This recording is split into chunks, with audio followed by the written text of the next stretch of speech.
सिखों के प्रथम गुरु श्री गुरु नानक देव जी ने पूरी दुनिया को बराबरी, प्रेम और मानवता का संदेश दिया। वो हर धर्म को समान समझते थे, पर इसके विपरीत तुर्क और मुगल हमलावर खुद को सर्वश्रेष्ठ समझते थे। वो दोनों हाथों से मुल्क को लूट रहे थे और तलवार को मजहब की जबान बना पूरे हिंदुस्तान पर अपना परचम फहराना चाहते थे। बेरोक टोक लूटमार और मार काट के इस दौर में धर्म परिवर्तन से घबराकर कश्मीरी पंडित गुरु तेग बहादुर के पास मदद मांगने पहुंचे।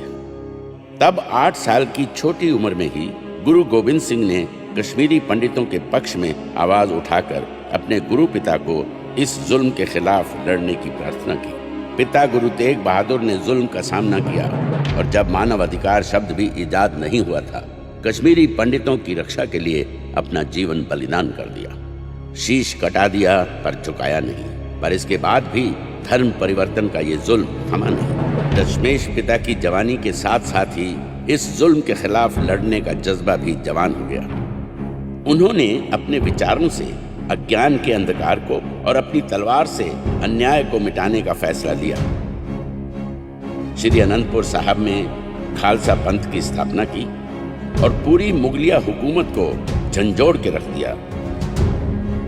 लोगों के हक, सच और धर्म की आजादी के लिए उन्होंने अपना सब कुछ कुर्बान कर दिया, अपने 4 साहबजादे भी।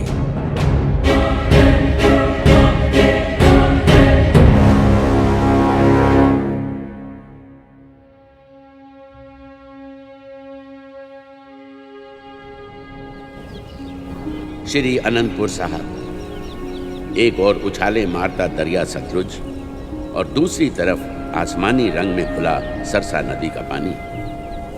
रंग बिरंगी हरी भरी वादी की गोद में गुरुजी के 4 साहबजादे हंसते खेलते बड़े हुए। वो नगाड़े की चोट पर खुली हवा में उड़ते और लोग देखते रह जाते।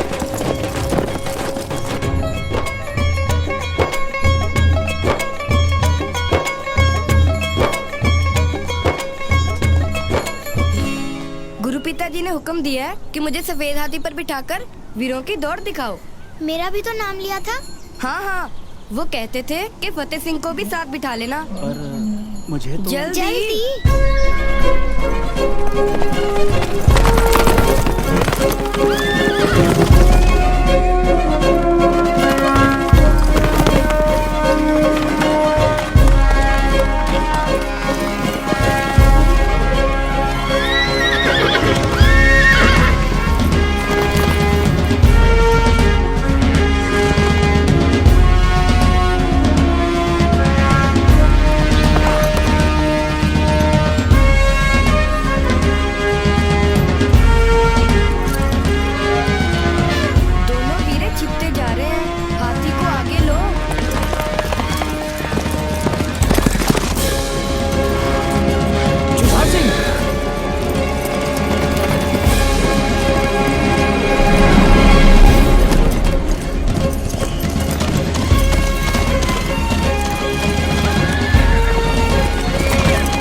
डूबने से बचा है।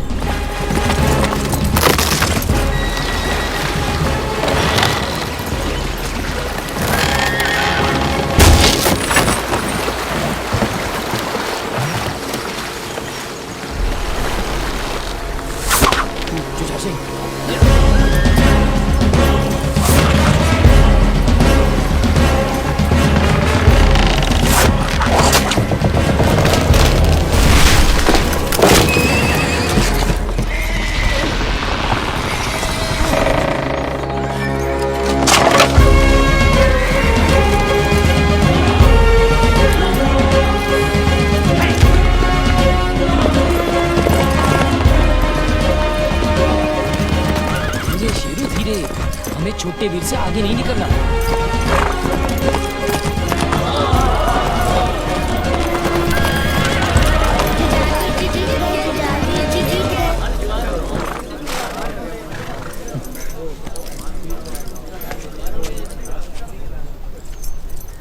प्रताप सिंह जी, अब हमें नीचे उतारो। ये हुक्म तो गुरु साहब ने मुझे नहीं दिया था। घुड़सवारी अच्छी कर लेते हो। एक ब्राह्मण फरियाद लेकर आया है। गुरु साहब ने आप जी को बुलाया है।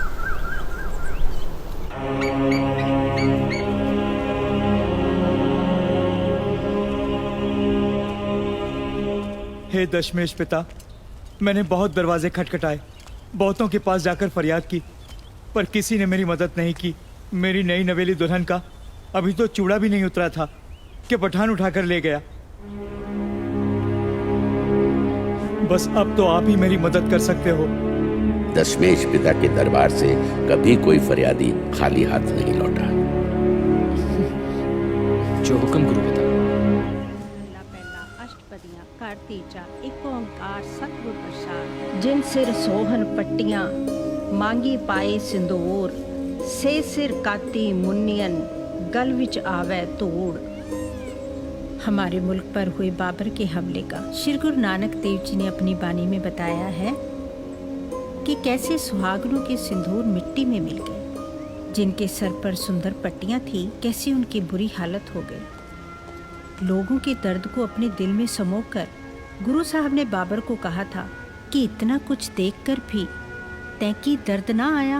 दादी माँ, इतना जालिम था बाबर, उसके राज में लोग इतने दुखी थे। ये जो दिल्ली के तख्त पर बैठा है, इसके राज में कौन सा कोई सुखी है? वीर जी, आप औरंगजेब की बात कर रहे हो ना? हाँ, उसी पत्थर दिल इंसान की। जुल्म करना तो जिसकी आदत बन चुकी है। जालिमों के जुल्मों के बारे तो तुम काफी जानते हो। दादी माँ जो गुरबानी सिखाती है वो भी तुम्हें याद है या नहीं? बानी तो सहज होती है गुरु माता, अपने आप कंठस्थ हो जाती है। हाँ गुरु माता, सुनो फिर। आद गुरु नमे, जुगाद गुरु नमे, सत गुरु नमे, श्री गुरुदेवे नमे। ये दोनों तो सही उतरे हैं जुझार सिंह। और तुम्हारी संस्कृत और फारसी की पढ़ाई कैसी चल रही है? गुरु माता, अब हम संस्कृत और फारसी बोलनी ही नहीं, लिखनी भी जानते हैं। गुरु माँ, वीर जी तो अब घोड़े की लगाम अच्छी तरह खींच लेते हैं। अच्छा, अब तो मैदान जंग में चमकने वाली तलवार आपके बेटे के हाथों में खिलेगी। क्या सोचने लगी गुरु माँ? बेटा, शस्त्र धारण करके युद्ध में जाने से पहले जैसे तुम्हारा बड़ा भाई सोना गबरू जवान लगता है, तू भी वैसा ही लगा करेगा ना? गुरु माँ, आपके आशीर्वाद के बिना भला मैं मैदान जंग में कैसे जाऊंगा? तब खुद ही देख लेना। परमात्मा तुझे तेरे वीर की तरह शस्त्र विद्या में निपुणता बख्शे। तेरा कद का कैसा चल रहा है? ओह गुरु माँ, ये हमेशा मुझे अपनी बातों में लगा लेते हैं। दादी माता। हाँ, जाओ।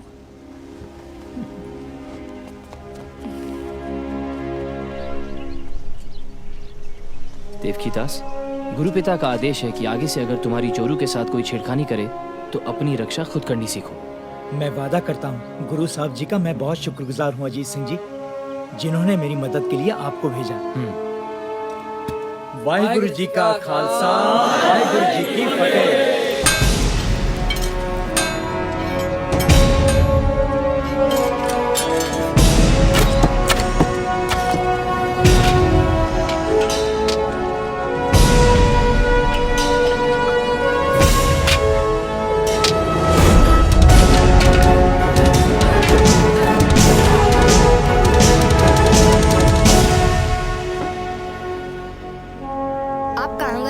जुझार वीर जी ने तो आज कमाल कर दिया। मैं गुरु पिता को बताने गया था।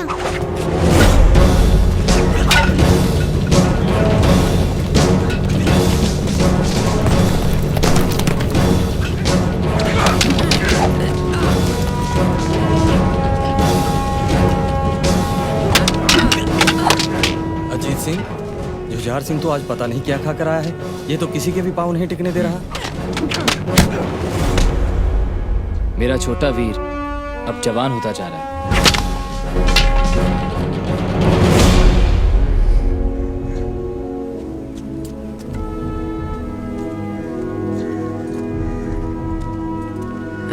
वीर जी, मेरी तलवारबाजी शुरू करवाओ। उस्ताद जी भी यही महसूस करते हैं। जुझार सिंह के शरीर में अब काफी फुर्ती है। तलवारबाजी के कई गुर तो मैंने अपने आप सीख लिए हैं। आप चाहो तो देख सकते हो। अच्छा जी। मेहर सिंह जी,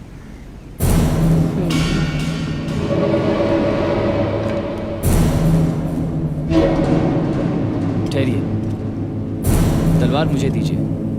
मेरे छोटे भाई ने कितने गुर सीख लिए हैं ये मैं खुद देखना चाहूंगा। बसाओ।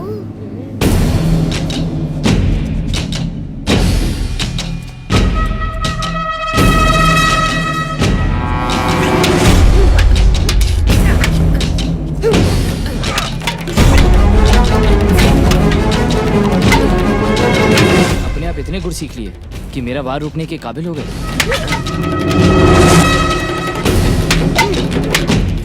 मैदान जंग में जितना जरूरी है दुश्मन को हराना, उससे कहीं ज्यादा होता है अपने आप को बचाना। इसलिए अपने बचाव पक्ष को कभी भी कमजोर ना रखो।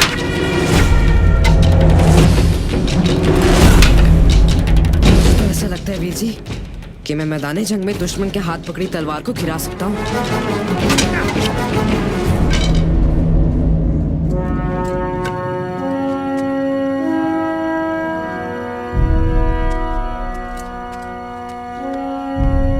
सोना भट्टी में तप चुका है, अब इसके कहने बनाना शुरू कर। लेकिन याद रहे, सिंह की कृपान कृपा करने के लिए उठती है, जुल्म करने के लिए नहीं। वीर जी, अब आप गतका जल्दी जल्दी सीखना, तभी मेरी बारी जल्दी आएगी। वीर जी, मुझे जुझार वीर से बचाओ। जुझार सिंह, ये देखो, इसने मेरे हाथ पर काटा। आपने मेरा कान क्यों मरोड़ा? तुमने मिर्चों वाले हाथ मेरी आंखों में क्यों लगाए? हाँ वीर जी, देखो इनकी आंखों से कैसे पानी निकल रहा है। फतेह सिंह, गलती हो गई वीर जी। फिर इस गलती की सजा मिलेगी। अब हम इसकी आंखों से पानी निकालेंगे, इसको हंसा हंसा के।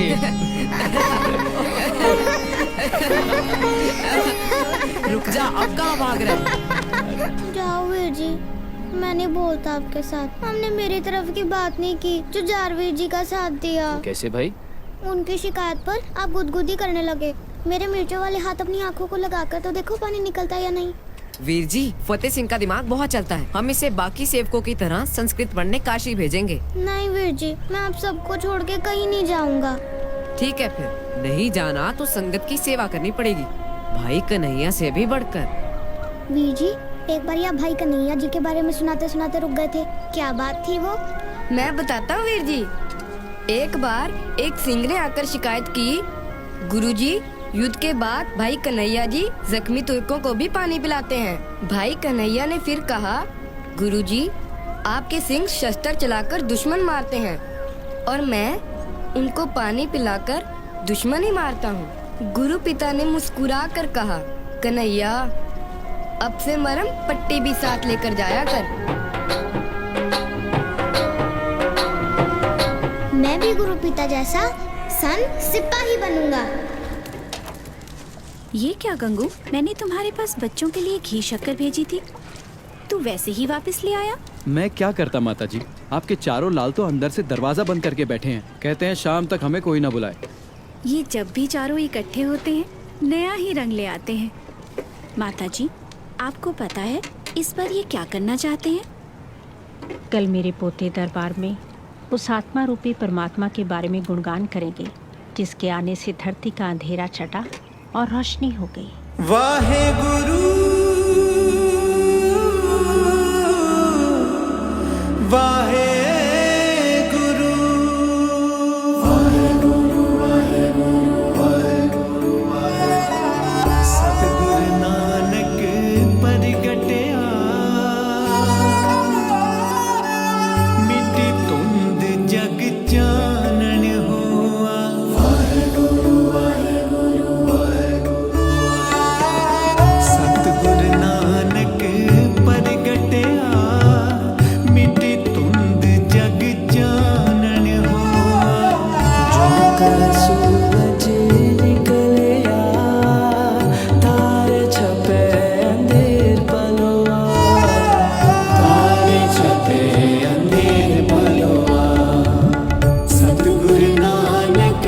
परगटिया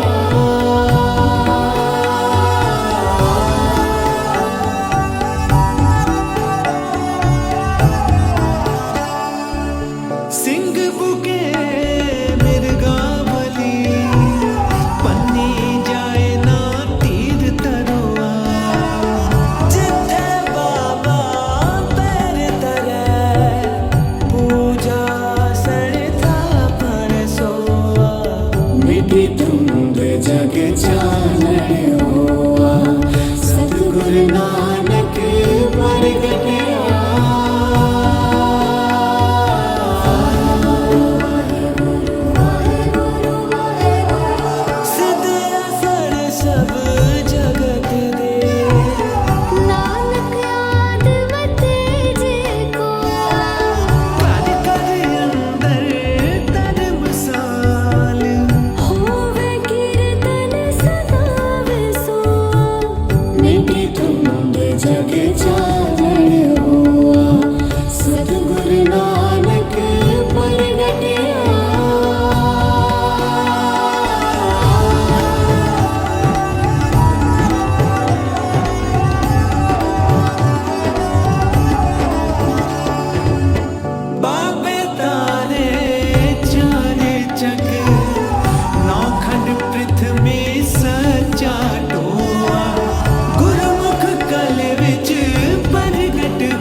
देखा, मेरे पोतों ने खुश कर दिया मेरे लाल को। ये खुशियों का मेला हमारे घर हमेशा हंसता बसता रहे।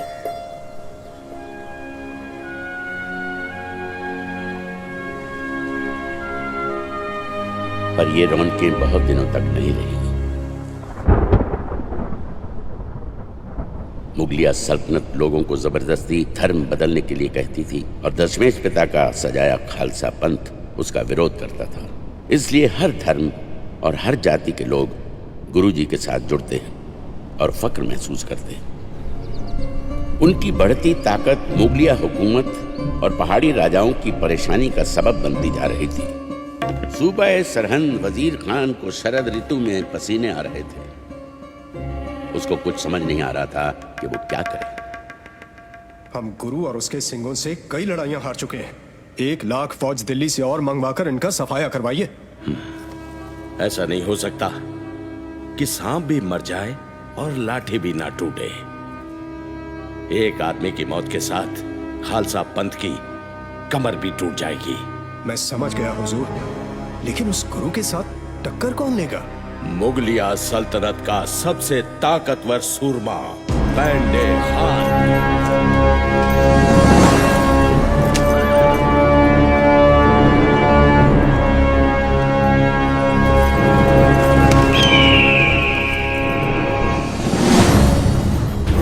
गोविंद, अपनी फौजों को क्यों मरवाता है? चल, तू और मैं आपस में दोनों लड़कर जंग का फैसला कर लेते हैं। गुरु साहब ने 5 प्यारों से आज्ञा मांगी। फिर तैयार हो जा गोविंद।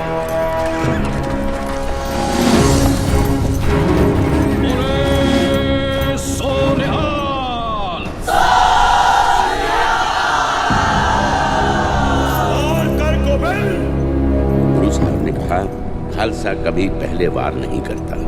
ललकारा तूने है पेंडे खान, वार मैं कैसे कर सकता हूँ? नहीं, पहला वार तू कर गोविंद। गुरु साहब ने कहा, सोच ले पेंडे खान, अगर वार करने की तमन्ना दिल में ही रह गई तो फिर क्या करेगा? तो फिर बचा अपने आप को। देखो दीना बेग साहब, पेंदे खान का तीर खालसा पंथ की कमर तोड़ने के लिए तैयार है।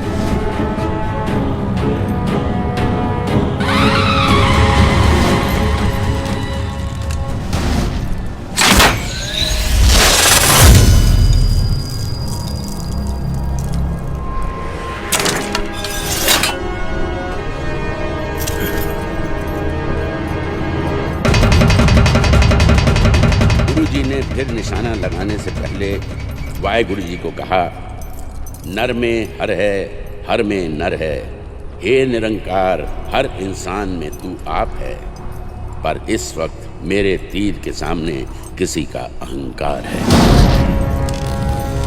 पेंडे खान की खबर सुन वजीर खान तिलमिला उठा। उसकी नजर फिर पहाड़ी राजाओं पर पड़ी। वजीर खान ने पैगाम भेजा है कि गोविंद की ताकत को खत्म करने के लिए हम उसके साथ हाथ मिला लें। उस जालिम के साथ हमें कोई समझौता नहीं करना चाहिए, खास तौर पर गोविंद के खिलाफ। हमने उससे जितनी लड़ाइयाँ लड़ी, हम सबको मुंह की खानी पड़ी। फिर भी गोविंद ने कभी भी तुम्हारी किसी की जमीन के एक टुकड़े पर भी कब्जा नहीं किया। इसमें भी उसकी कोई चाल होगी। बिल्कुल, वजीर खान भी परेशान ना होता तो ये पैगाम ना भेजता। हम सब आपकी राय के साथ चलेंगे राजा अजमेर चंद। मुगलों और पहाड़ी राजाओं ने एक दूसरे के साथ हाथ मिलाकर आनंदपुर के किले को घेर धावा बोला और जंग शुरू हो गई। 6 महीने बीत गए। शरद ऋतु ने हर तरफ पांव पसार दिए। सिपाहियों में बीमारी फैलने लगी। मुगलों और पहाड़ी राजाओं के खजाने खाली होने लगे। सिपाहियों में बगावत दिन ब दिन बढ़ती जा रही थी। किले में भी हालत ठीक नहीं थी। 6 महीने से किले में खाने पीने का सामान ना के बराबर था। भूखमरी इस हद तक फैल चुकी थी कि 100 सिंहों ने गुरु साहब को छोड़ने का फैसला किया। गुरु साहब ने अपनी माताजी को उनके पास बात करने के लिए भेजा। तुम्हारे गुरु ने तुम्हारी विनती मंजूर कर ली है। बस इस बिदावे पर लिख दो कि तुम उनके सिख नहीं और वो आपके गुरु नहीं। हम लिखने के लिए तैयार हैं। यहाँ अब सिवाय भूखमरी और मौत के अलावा कुछ नहीं। इस किले को छोड़कर जाना ही अच्छा है। अगर कोई और सिंह आज से खुद को सिंह नहीं कहलाना चाहता तो वो भी इनके साथ बाहर जा सकता है।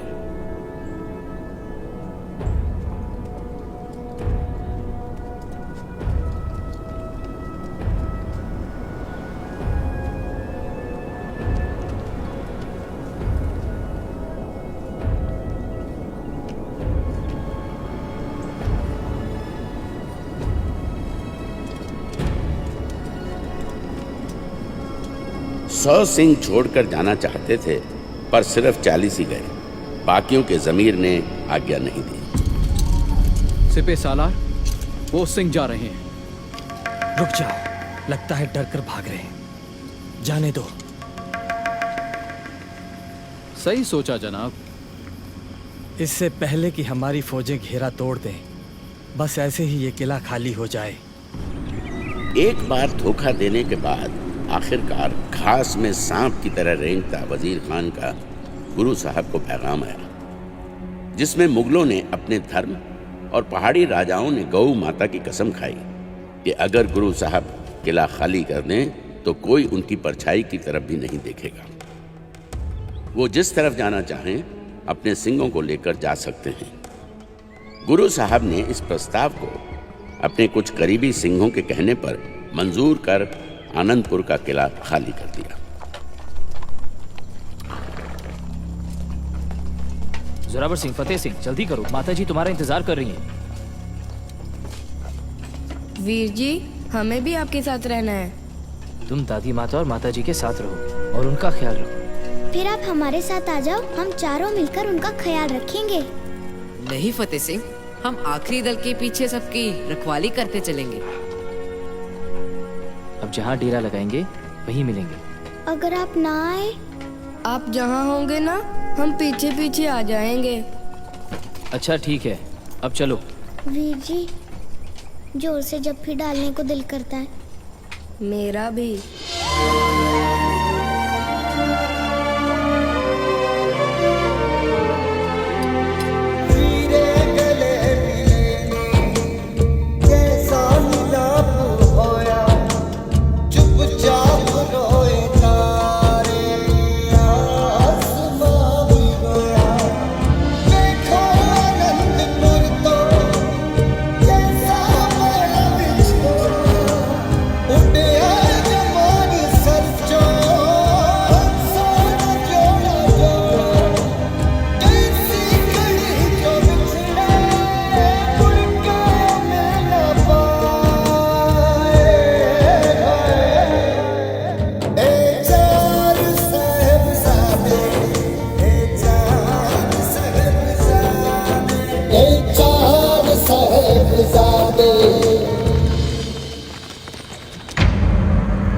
खान साहब, समझौते मुताबिक गुरु और उनके सिंगों ने शांतिपूर्वक किला खाली कर दिया।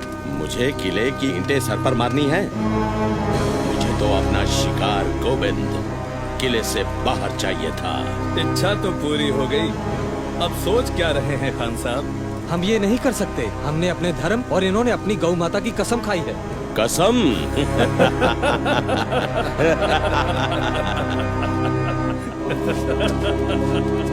ये लोग जैसे ही कीरतपुर पार करने लगे, पीछे से हमला बोल दो। गुरु के साथ साथ एक भी सिंह जिंदा ना बचे।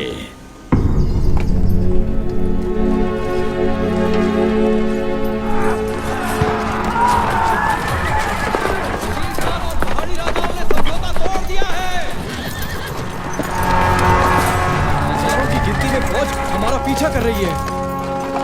कोई परवाह नहीं, हम मोर्चा संभालते हैं। पर मोर्चा कहाँ संभालें अजीत सिंह जी?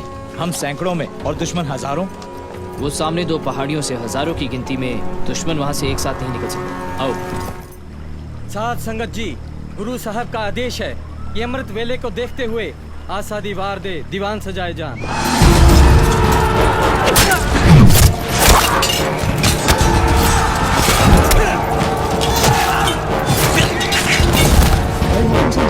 मुगलों और राजपूतों का एक और झुंड हमारी तरफ आ रहा है।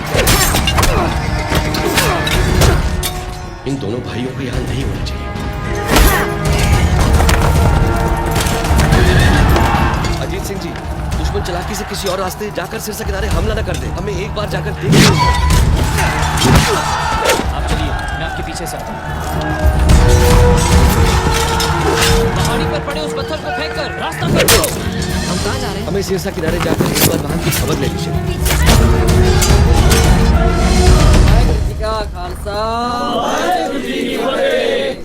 भाई दया सिंह जी, हमारे आधे से ज्यादा सिंह शहीद हो चुके हैं। आपके साथ औरतें और बच्चे हैं। सिरसा का पानी चढ़ता जा रहा है। आप इनको नदी पार करवाना शुरू करो और अजीत सिंह जी को।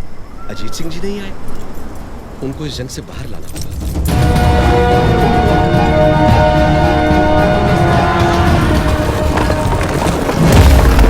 खड़े हो जाओ, यहाँ से एक भी मुगल सिरसा की तरफ जा ना पाए।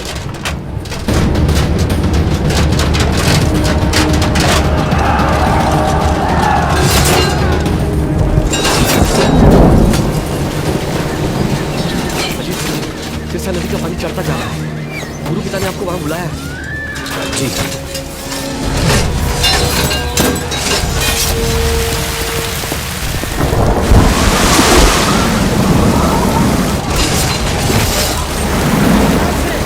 पानी का बहाव बहुत तेज है, कहीं आपके पैर ना उखाड़ दे। सिंहों का मोर्चा भारी पड़ रहा है। पहाड़ी पर चढ़कर उन पर पीछे से वार करो।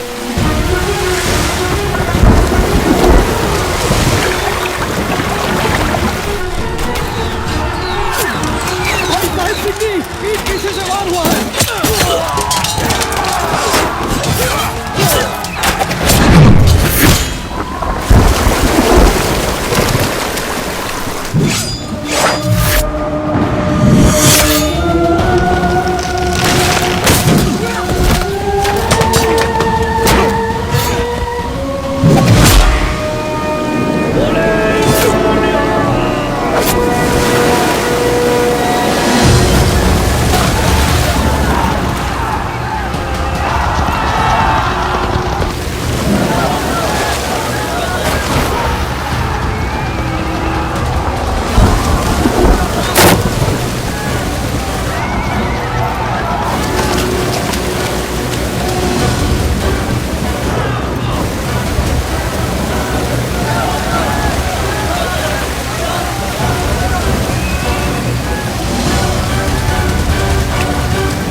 खान साहब, हम पुल की तरफ से इनका पीछा करते हैं।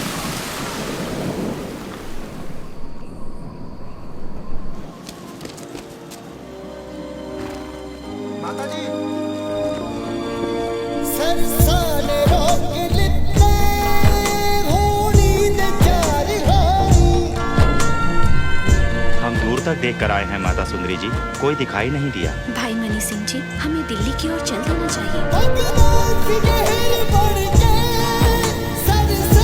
एक बार फिर देख कर आता हूँ, शायद अजीत वीरा या कोई और मिल जाए। यहाँ रुकना खतरे से खाली नहीं है माता जी, चलिए निकल चलते हैं। चलो बच्चों, गंगू ठीक कहता है, जैसी वाहिगुरु की मर्जी।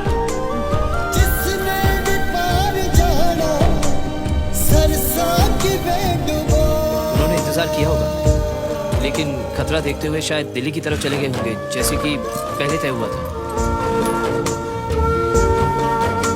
जी, कोटला निहाम होते हुए पुरमाजरा चलने का हुक्म हुआ है। उस दिन अगर सिरसा नदी कहर न ढाती तो आज इतिहास कुछ और ही होता। गुरु साहब का परिवार एक दूसरे से बिछड़ गया। माताजी गंगू के साथ उसके गांव खेड़ी चली गई।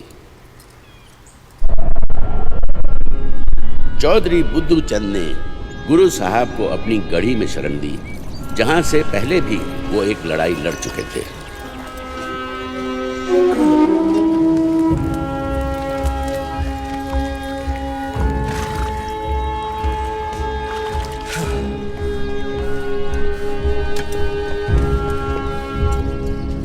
गढ़ी काफी ऊंची जगह पर बनी हुई है। इसके 4 दरवाजे हैं। इन 3 दरवाजों से दुश्मन का आना जाना मुश्किल ही नहीं, असंभव है। केवल इस बड़े दरवाजे से आया जाया जा सकता है। इसके बाहर झाड़ियां और पहाड़ियां हैं। गढ़ी के हर तरफ हमारी नजर रहनी चाहिए, पर इस दरवाजे की ओर खास तौर से नजर रखनी पड़ेगी, क्योंकि दुश्मन अगर हमला करेगा तो इस तरफ से ही करेगा। हिम्मत सिंह जी, गढ़ी के चारों दरवाजे पर पहरेदार तो लगा दिए, पर साधन फिर भी सीमित है। लेकिन हौसले तो बुलंद हैं। सुनकर खुशी हुई। अच्छा हुआ कि रास्ते में और हथियार ले लिए। बिल्कुल सही। आओ गुरु पिताजी के पास चलते हैं। हम लोगों को यहाँ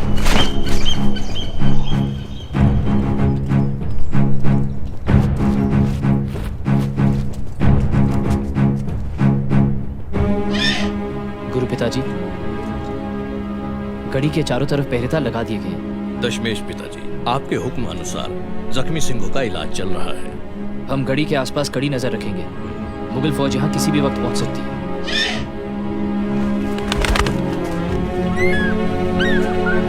अजीत सिंह जी, हम असली पहरेदार को तो भूल ही गए थे।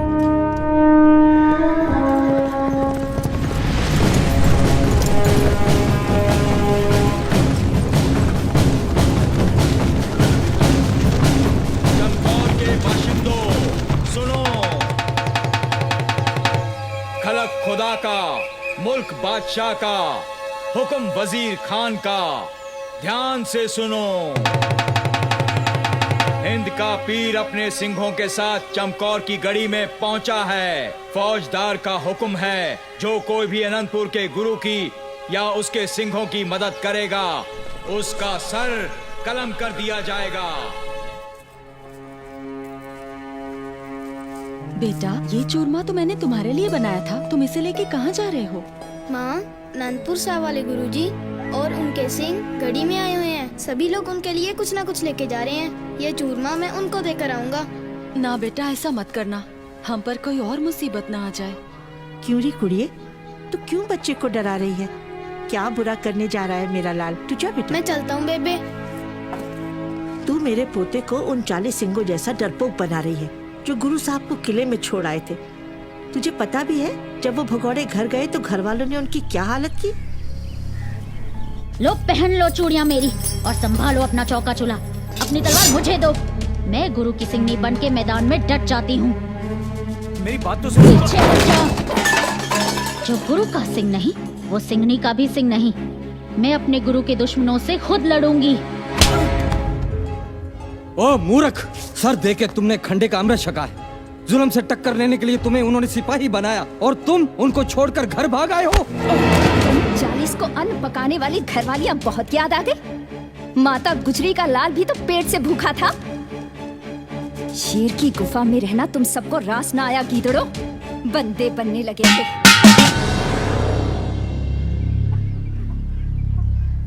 माफ करना माँ जी, बेटे के मोह ने मुझे कमजोर बना दिया और मैं सिंगनी होने का फर्ज भूल बैठी।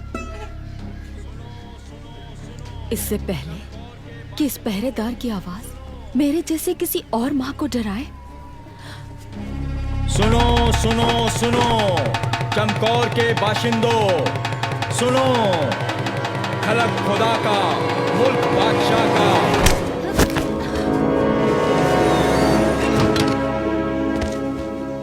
हे वाहिगुरु सब पे मेहर कर।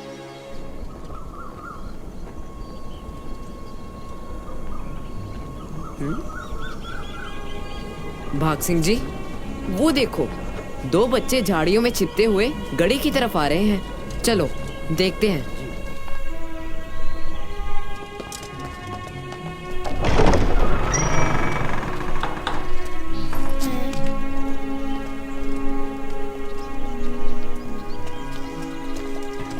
कौन हो तुम? हमने सुना है कि अनंतपुर साहब वाले गुरुजी फिर से गढ़ी में आए हुए हैं और मैं उनके लिए चूरमा लेकर आया हूँ। मैं शिकर। मुगलों ने तो गांव वालों को कहा हुआ है कि हमारी कोई मदद ना करे। तुम्हें डर नहीं लगा? अगर गुरु साहब मुगलों से नहीं डरते तो फिर हम भी किसी से नहीं डरते। सिंह जी, इनकी सौगात जाकर गुरुजी के चरणों में रख दो। ये कौन है? ये गुरु साहब के छोटे साहबजादे हैं। अच्छा, हमें भी अपने छोटे भाई समझकर अपनी सेना में भर्ती कर लो।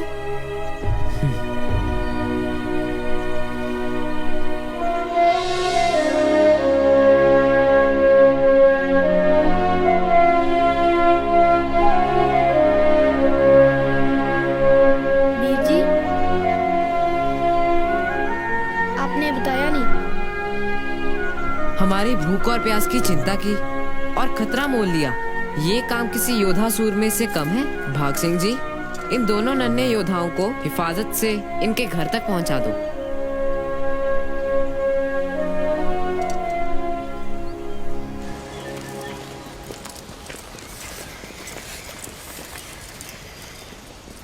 बस माता जी, कुछ आधा कोस और होगा। लो, आ गए। कुम्मा, ओ कुम्मा!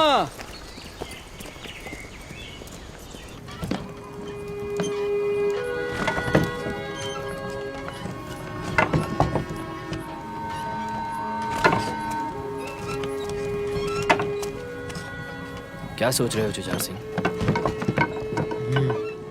छोटे भाइयों की याद आ गई थी वीर जी।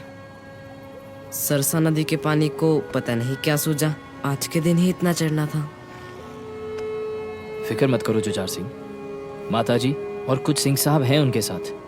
अब तक तो वो दिल्ली पहुंच गए होंगे। गंगू, ख्याल रखना, नदी के साथ लगती पगडंडी पकड़ लेना, वो सीधा तेरे गांव खेड़ी को जाती है। पर चौड़ा रास्ता आसान नहीं और छोटा भी है। पर खतरे से खाली नहीं, उस रास्ते मुगल सेना आती जाती रहती है। वे गंगू, कुमार ठीक कहता है, रास्ता मुश्किल सही पर हमें बच के चलना चाहिए। हम गुरु पिता, गुरु माँ और वीरों के पास कब पहुँचेंगे? हम सभी अलग अलग रास्ते की तरफ इसलिए हो गए हैं ताकि दुश्मन को गुमराह कर सकें। जैसे ही माहौल ठीक होगा, अजीत वीर जी हमें आकर ले जाएंगे, है ना दादी माँ? बस वो आप किसी मुसीबत में ना हो।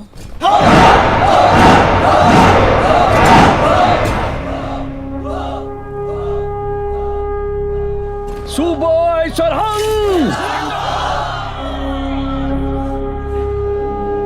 मान सिंह जी, गिनती में मुगल फौज कितनी होगी? यही कोई 10 लाख के करीब।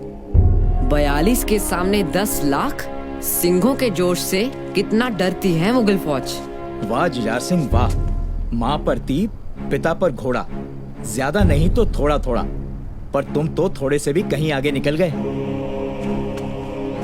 1.25 लाख से 1 लड़ाऊं, तबे गोविंद सिंह नाम कहाऊं। अब बताएंगे दुश्मनों को कि 1 सिंह 1.25 लाख के बराबर कैसे होता है।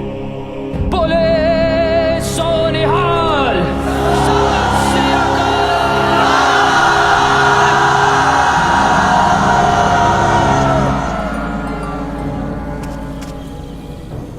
सुन नपन मियाँ, तुम तो कहते थे मुट्ठी भर सिंह है। मुझे तो 100 की खबर थी, पर उनके जयकारे ने तो कान के पर्दे फाड़ दिए। मुझे तो ज्यादा लगते हैं। और सिंह आ गए होंगे। वो कितने होंगे? 100, 500, 1000? हम लाखों में हैं। मैं जनाब वजीर खान के साथ मशवरा करके आता हूँ। जाओ। तुम जाओ। मैं तो इतना जानता हूँ कि इनमें से कल एक भी नहीं बचेगा। गुरु साहब जानते थे उस रात को भला कैसे सोते। सोचते हुए गुरु आराम करती हुई फौजों में आए, सोए हुए बच्चों के जैसे खुद पिता आए। हौले दबे पांव टहल रहे थे सतगुरु। भक्ति से मुरीदों की बहल रहे थे सतगुरु। देखते हर एक को गुरु दीदारे तरसे।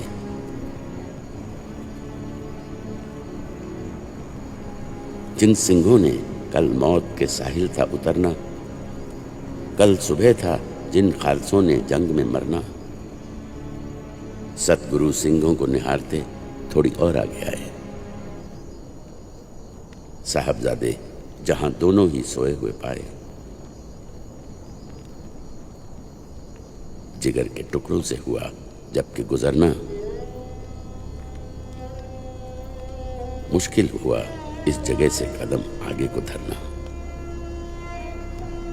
सोचते थे कल दोनों ही परवान चढ़ेंगे, पर खुरदार मेरे सचखंड में तुम चैन करोगे।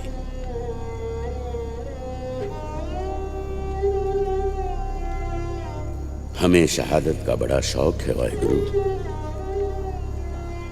सब कुछ है तेरा, कुछ भी ना मेरा है वाहिगुरु। जुमा कभी हलकूम दहन चूमने बैठे,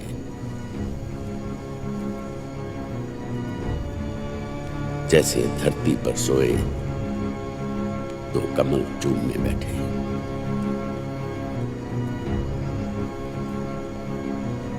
सर ठीक किए सरके हुए, जख्म भरे मरहम से।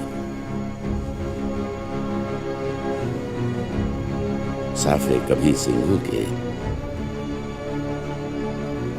बिछाते उठाते हुए जमीन से।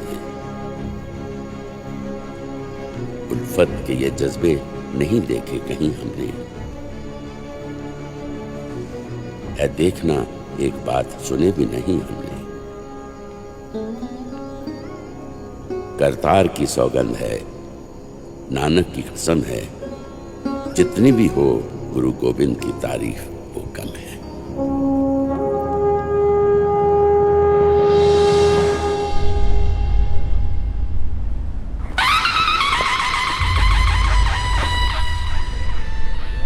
सिपाहियों, हमला करो।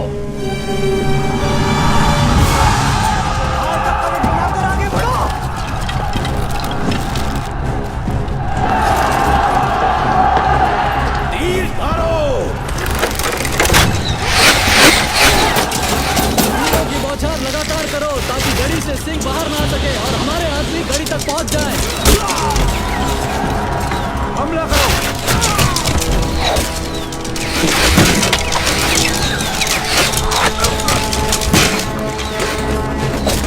गड़ी के दोनों कोनों पर जाके इनके पैरों पर तीर मारते हैं।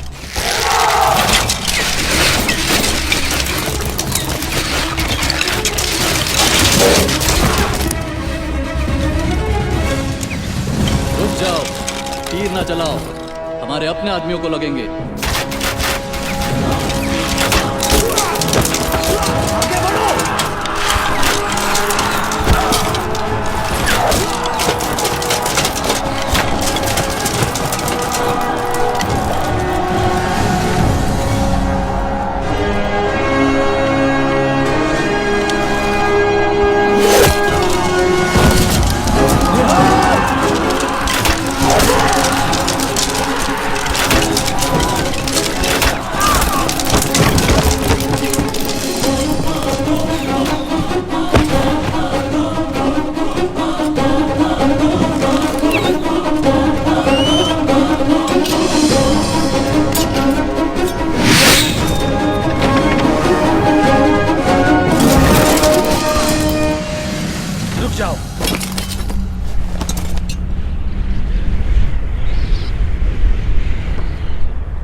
रणनीति बदलनी पड़ेगी। मैंने तुम्हें लाखों सिपाही दिए ख्वाजा मोहम्मद, मुट्ठी भर सिंहों को तुम काबू नहीं कर पाए। जाओ, जाकर एक बार हमला करो और सबको खत्म करो। खान साहब वो ऊंची जगह पर बैठे और हम नीची जगह पर। अगर हमने एक बार हमला किया तो हमारे कम से कम 20,000 जवान मारे जाएंगे। नहीं नहीं, ये नुकसान तो बहुत ज्यादा है। ठहरो, मुझे सोच लेना।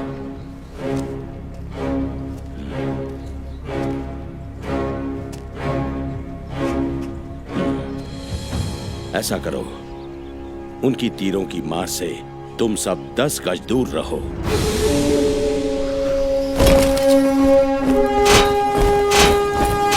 सिंहों के पास फिर 2 ही विकल्प रह जाएंगे। या तो गढ़ी के बाहर आकर हमारे साथ लोहा लेने से पहले ही हमारे सिपाहियों के तीरों की भेंट चढ़ेंगे, या अपने गुरु समेत मेरे सामने आकर घुटने टेक देंगे।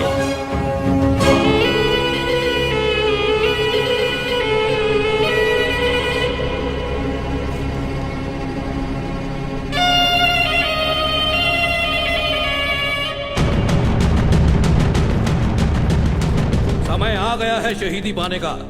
मुगल कड़ी को घेर कर बैठ गए हैं। उनको पता है कि हमारे पास खाने पीने का सामान सीमित है।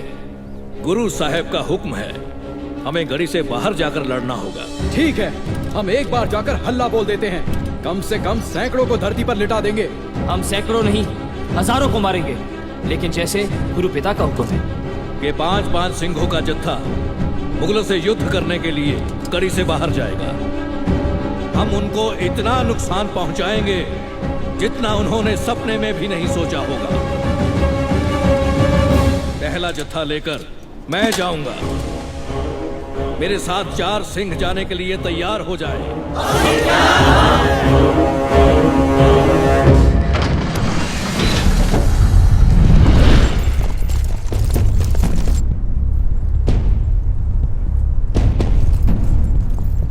धीरे, धुंध का फायदा उठाकर दुश्मन तक पहुंचना है।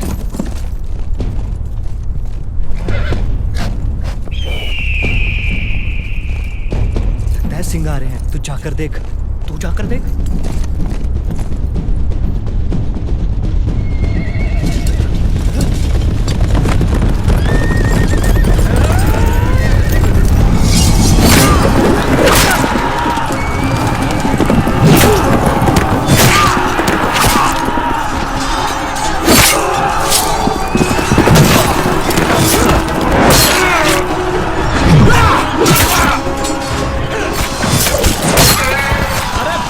आपस में क्यों लड़ रहे हो?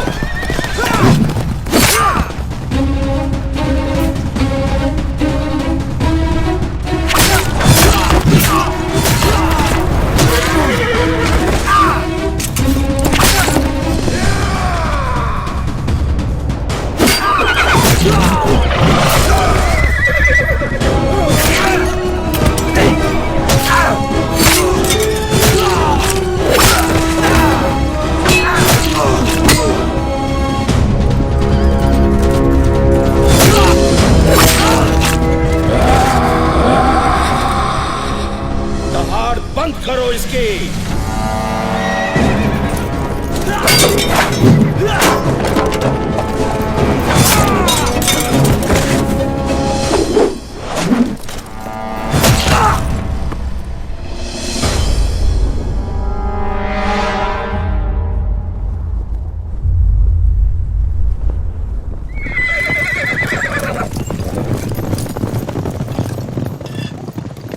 इसी घर की खबर है जी।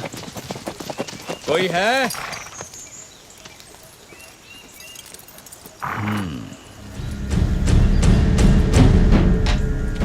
लगता कोई आ गया।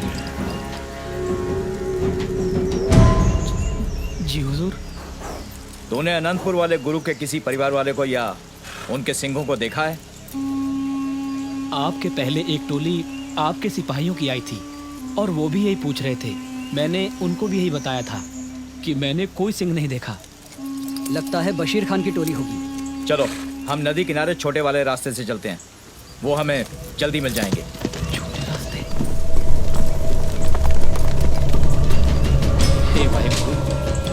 रक्षा करना। माताजी यहाँ थोड़ी देर आराम कर लीजिए।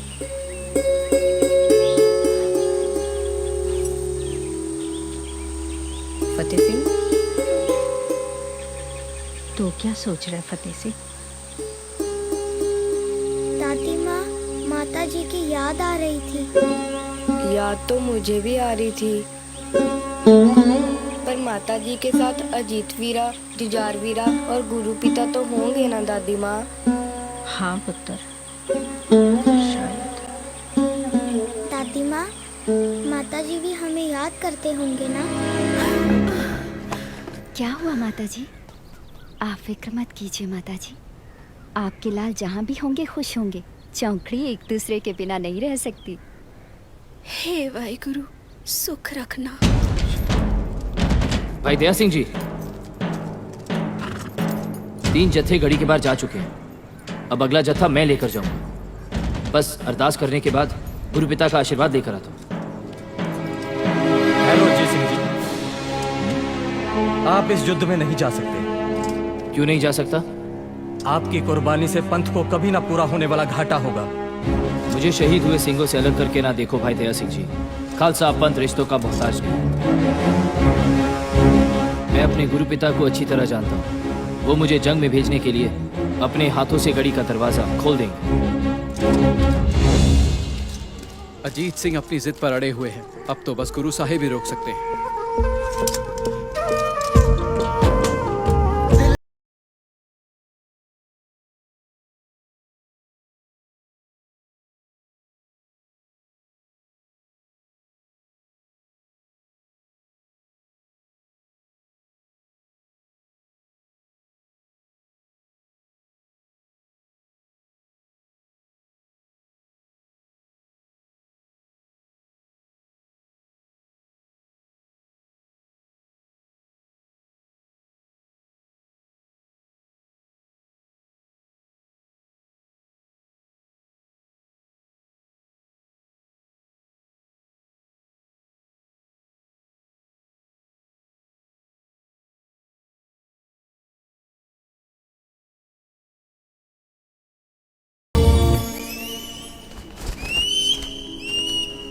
गुरु साहब जी, हमने आपके पास एक फरियाद की थी, लेकिन हमारी बात का आपने कोई जवाब नहीं दिया।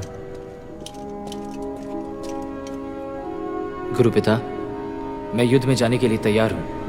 अजीत सिंह जी, आप... नाम मेरा अजीत है। जीता नहीं जाऊंगा। जीता गया अगर तो जिंदा नहीं आऊंगा। मुझे आशीर्वाद दीजिए गुरु पिता। दशमेश पिता ने अजीत सिंह को जंग में भेजकर साबित कर दिया कि माता गुजरी के लाल को लोगों के सर मांगने का ही शौक नहीं, जरूरत पड़े तो कौम की खातिर अपने बेटे का सर भी दे सकते हैं। देशवा पर मोहे है शुभ कर्मंते कभू न डरूं, न डरूं और सोच अब जाए लड़ूं, निश्चय कर अपनी जीत करूं।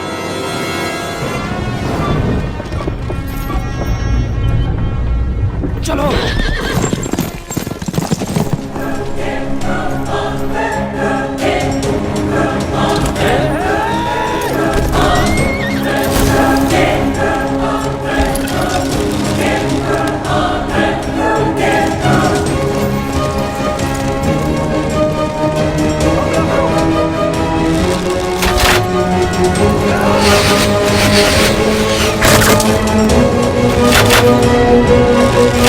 Thank you.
सुनो, जिस चीज की जरूरत हो ले आओ।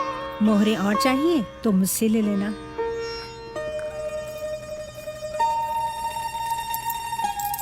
रख बेटा। माता जी, यहाँ भी तो सब कुछ आपका ही है ना, ये तकलीफ मत कीजिए। मैं रोटी बनाती हूँ।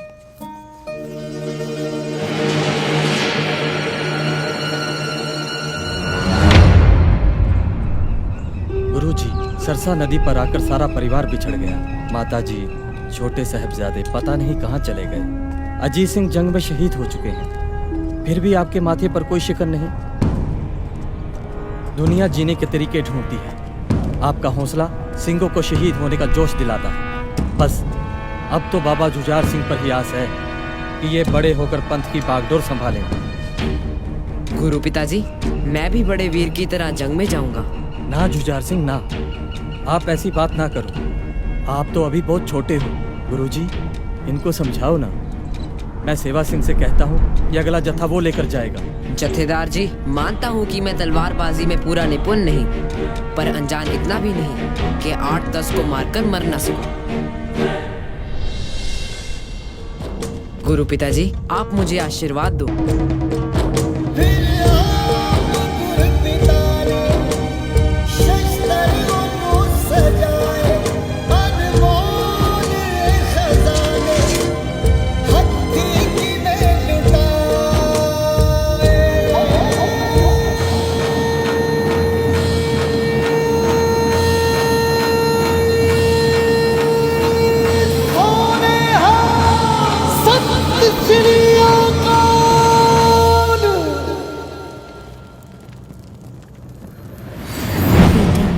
शस्त्र धारण करके युद्ध में जाने से पहले जैसे तुम्हारा बड़ा भाई सोना गबरू जवान लगता है, तू भी वैसा ही लगा करेगा।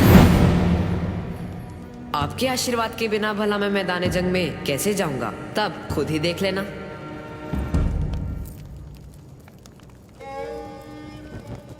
गुरु माँ, आप यहाँ?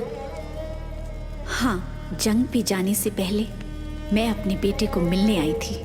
गुरु पिताजी के चरण स्पर्श करते वक्त मैं यही सोच रहा था कि काश आज मेरे पास मेरी गुरु माँ होती, मैं उनका भी आशीर्वाद लेकर जंग को जाता।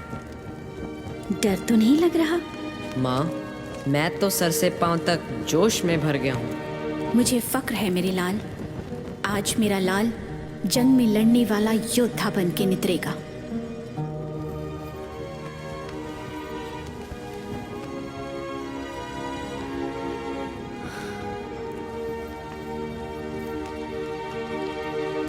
माँ, आपकी आंखों में आंसू? ये आंसू नहीं, आशीर्वाद है बेटा।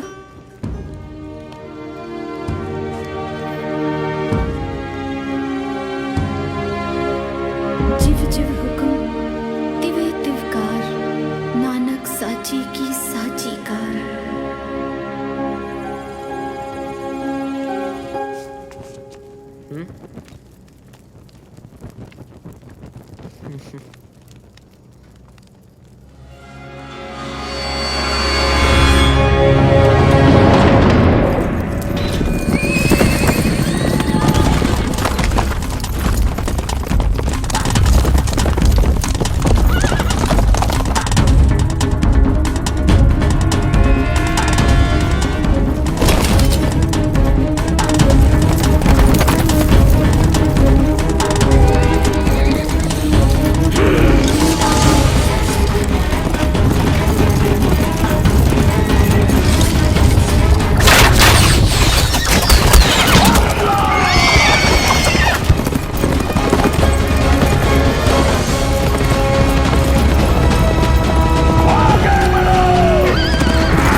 दूध के दांत अभी टूटे नहीं और सुरमाओं से लड़ने आ गया है। बहुतों का शिकार कर चुका हूँ और 20 का भी और करूँगा।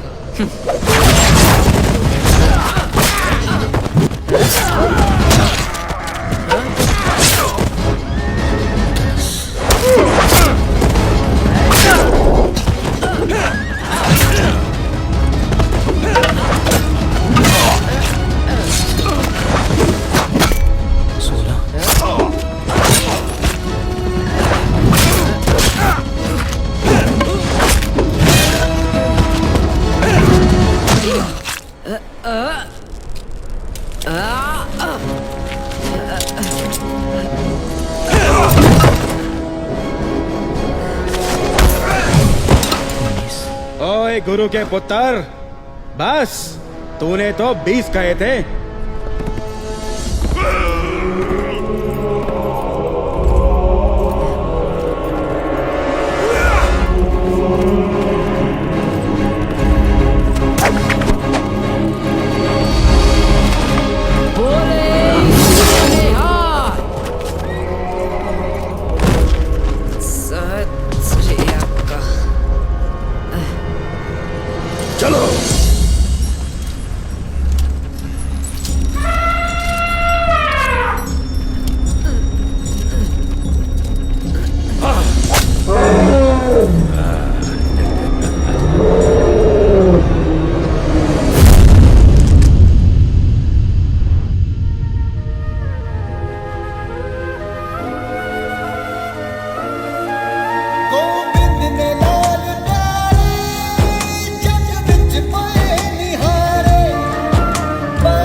है सो तेरा तेरा तुझको सौंप दे, क्या लागे मेरा।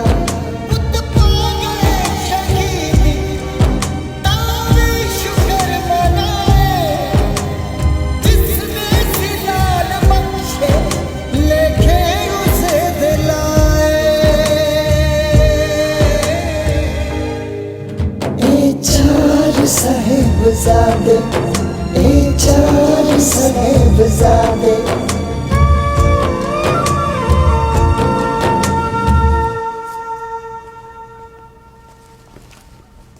गंगू, गंगू,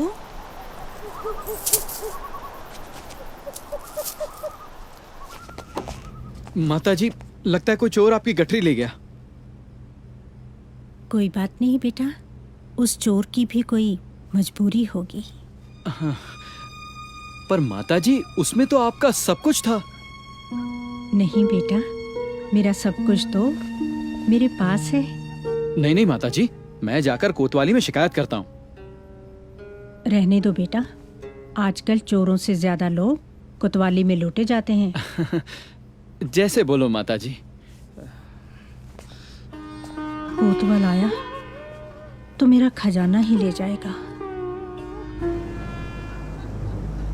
सही कहा था सिंगों ने, बंद मुट्ठी खुले हाथ की सारी उंगलियां तोड़ देती है। इनके गुरु में जरूर कोई रूहानी ताकत है। कोई रूहानी ताकत नहीं है दरमिया। मैदानी जंग में फतेह जिगर वालों की होती है। वजीर खान को कहो अपने बच्चों को जंग में भेजकर दिखाए।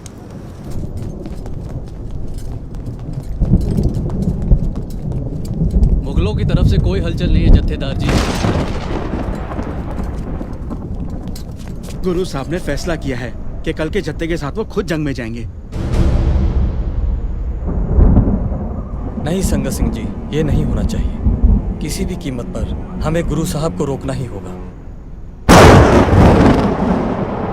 भाई दया सिंह जी, गुरु साहब ने पंच प्यारों को अमृत छकाकर खालसा पंथ बनाया। हाँ, इसका मतलब पंच प्यारे ही पंथ और पंथ ही पंच प्यारे हैं। बिल्कुल।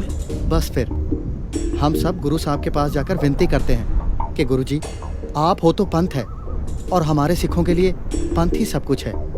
खालसा ही गुरु और गुरु ही खालसा है।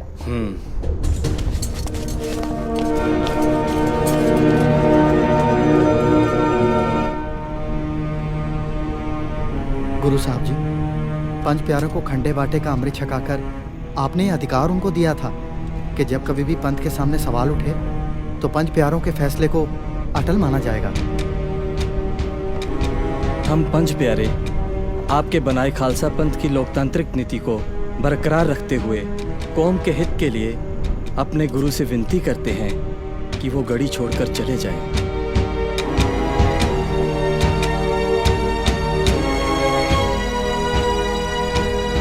वाहिगुरु जी का खालसा, वाहिगुरु जी की फतेह।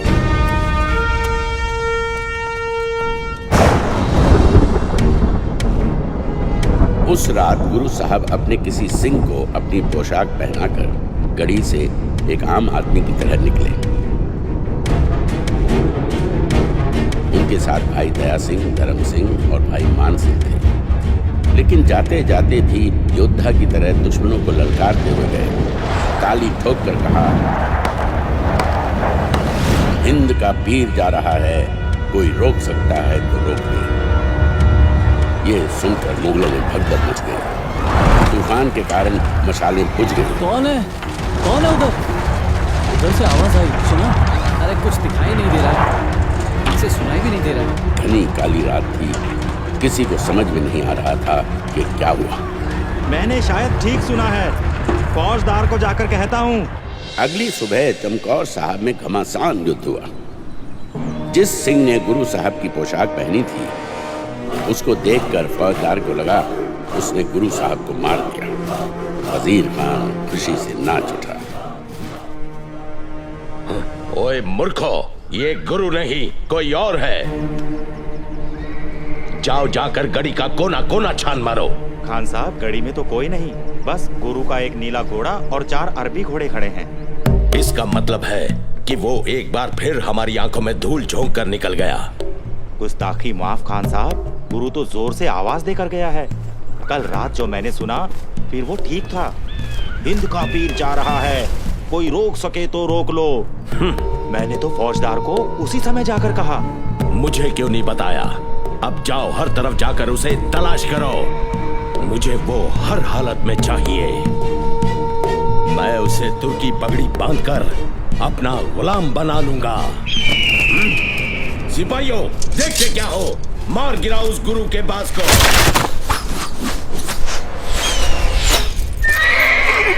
आपकी इज्जत पर हाथ डाला है जनाब, छोड़ेंगे नहीं।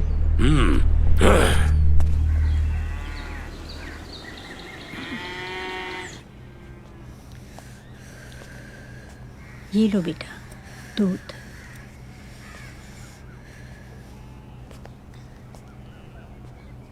दादी माता, गंगू अजीत वीरे को संदेश पहुंचा के आ गया। तू भी अपने दादाजी की तरह बात को भूलता नहीं। दादी माँ, आज मैं सपने में दादाजी को मिला। दादाजी को? हाँ, वो दिल्ली चांदनी चौक में रहते हैं। उन्होंने वहाँ बहुत बड़ा महल बनाया है। हाँ, और महल का रंग सफेद है। हाँ हाँ, सफेद ही है। गल सुनो, तुम दोनों ने एक ही सपना कैसे देख लिया? ये छोटू शैतान है माँ, इसने छिपकर मेरे सपने को देखा होगा। दादी माँ, पहले मैंने बताया ना आपको, इन्होंने छिपकर मेरा सपना देखा है। चल बता, वहाँ और कौन कौन था? अजीत वीर जी और जुझार वीर जी। हाँ, ये बिल्कुल ठीक कहता है माँ जी। अजीत वीर जी और जुझार वीर जी भी वहीं रहते हैं। जुझार वीर जी ने तो कत्का छोड़ दिया और आजकल वो तलवारबाजी सीखते हैं। हाँ दादी माँ, और अजीत वीर जी ने मुझे कहा कि सरहद के इलाके में कुछ दीवारें बहुत पुरानी हैं, बाबर से भी पहले की। तुम और फतेह सिंह ध्यान से खेला करो, कहीं कोई दीवार तुम दोनों पर ना गिर पड़े। ना पुत्र, शुभ शुभ बोला करो। इस तरह के बुरे अल्फाज नहीं जुबान से निकाला करते। हे वाहिगुरु, सुख रखें।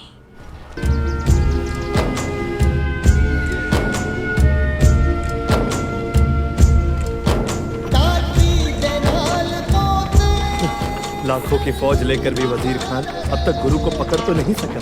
अब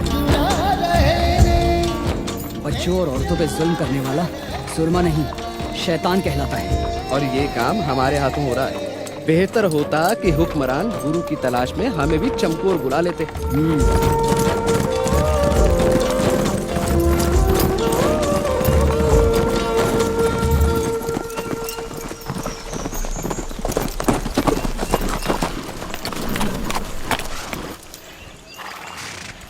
ओए, तुम कहाँ जा रहे हो? अगले गांव किसी को मिलने जा रही हूँ। क्या नाम है तुम्हारा? भागो, बीबी भागो। तुम में से किसी ने अनंतपुर वाले गुरु को देखा? हाँ, दिन रात देखती हूँ। अभी अभी देखा। कहाँ? तू भी अपनी आंखें बंद करके ध्यान लगा, तुझे भी गुरु साहब दिखेंगे। ओए सिखड़िए, तुझे ये तलवार दिखाई देती है? अगर कुछ पता है तो बता, हमें उसे गिरफ्तार करने का हुक्म हुआ है। पहले 2 गज तो छलांग मार ले, फिर 6 गज भी मार लेना। क्या मतलब है तेरा? पहले गुरु के सिंगनी को तो पकड़ कर दिखा, फिर गुरु को भी पकड़ लेना।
बेदावा लिखकर देने वालों, जाओ गीदड़ों की तरह अपने घरों में छिपकर बैठ जाओ।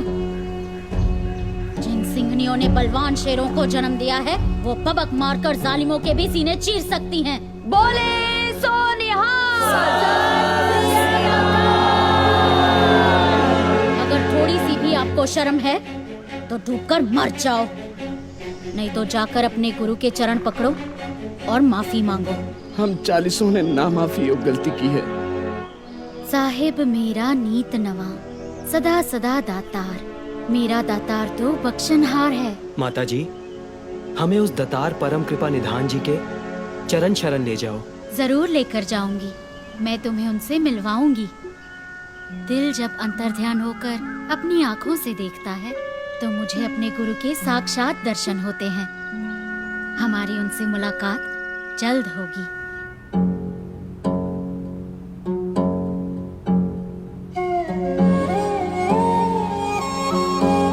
दादी माँ, किसी को भी मालूम नहीं हमारे गुरु पिता कहाँ हैं। नहीं बेटा, मेरा गोविंद मेरे पोतों के सवालों में और अपनी माँ के ख्यालों में पता नहीं कहाँ गुम होकर रह गया। मित्र प्यारे नू हाल मुरीदा दा कहना,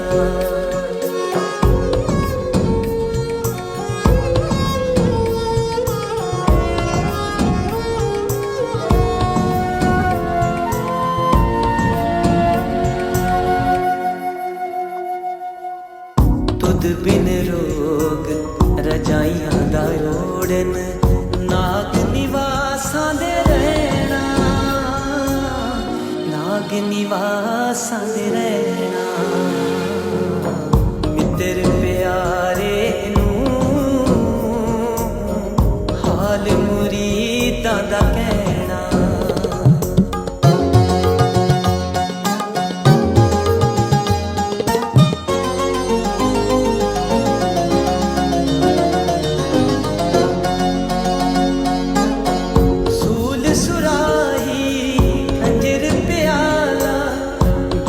कसाइयां दा सैना, बिंग कसाइयां दा सैना। मित्र प्यारे हाल मुरीदां दा कहना।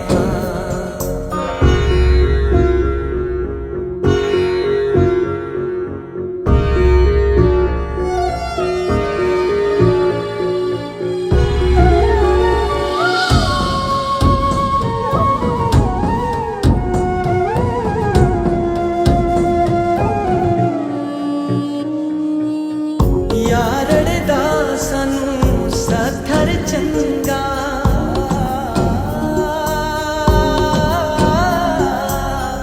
यारड़ दा सानू सतर चंगा पट खेड़ियां दा रहना पट खेड़ियां दा रहना मित्र प्यारे नू हाल मुरीदां दा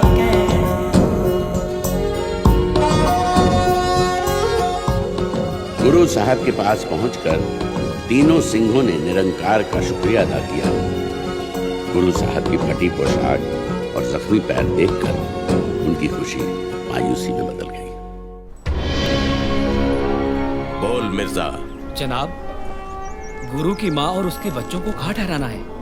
ये दिल्ली से आए शाही मेहमान है जो पूछता है कहाँ ठहराना है। जाओ, इनको ठंडे बुर्ज में कैद कर दो। माफ करना जनाब, बुर्ज की सर्द हवाओं से तो अच्छे भले आदमी के भी हाथ पांव नीले हो जाते हैं। तुमने शायद सुना नहीं, सिंह कहते हैं कि उनका खून गर्म होता है, फिर उनको भला ठंड कैसे लगेगी। और ऊपर से ये हिंद के पीर का कुटुंब है, इनको किसी चीज की कमी नहीं, इसलिए तू इनको कुछ नहीं देगा। कोई बिस्तर नहीं, पानी नहीं, रोटी का टुकड़ा भी नहीं।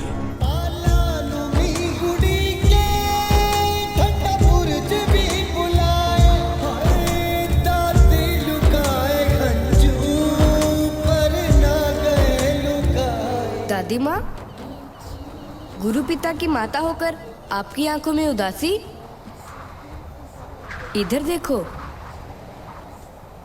हम उनके बच्चे हैं, हम तो बिल्कुल भी नहीं घबराए। और आपने ही तो हमें सिखाया है कि अकाल पुरख का भाणा मीठा करके मानना चाहिए। फतेह सिंह, चल दादी को याद कराएं।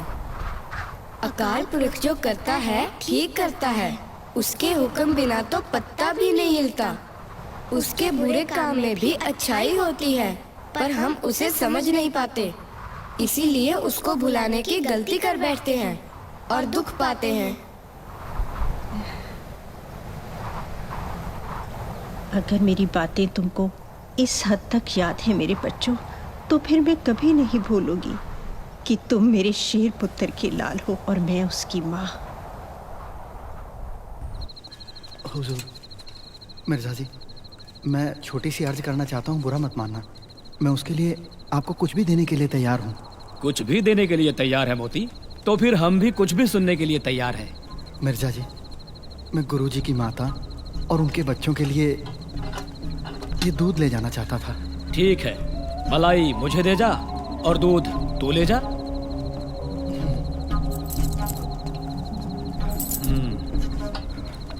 ओए मोती रुक, इस मलाई का मक्खन कैसे बनेगा?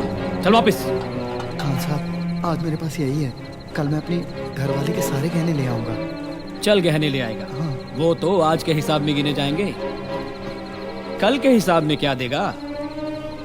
कुछ तो करूंगा ही। कल गहने याद से ले आना, जा। हे वाहेगुरु, माता जी और बच्चों की सेवा देने का तेरा लाख लाख शुक्र है। माता जी, आपके और बच्चों के लिए दूध लेकर आया हूँ। मोती की ये छोटी सी सेवा कबूल कर लो। हाँ।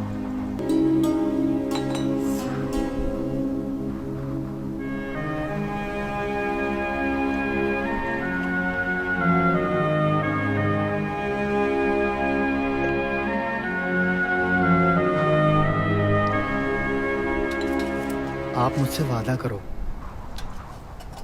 कि जितने समय आप यहाँ हो, मेरी ये सेवा इसी तरह से कबूल करती रहेंगी। अच्छा माता जी। अच्छा पुत्र। बेटा जी, तुझे मेरे बेटे गोविंद की कोई खबर है? वो तो अंतर्यामी है, सबकी खबर रखते हैं, फिर उनकी खबर भला मेरे जैसे मामूली इंसान को क्या होगी। बस इतना सुना था, चमकौर में भयंकर युद्ध हुआ, नतीजा क्या निकला पता नहीं।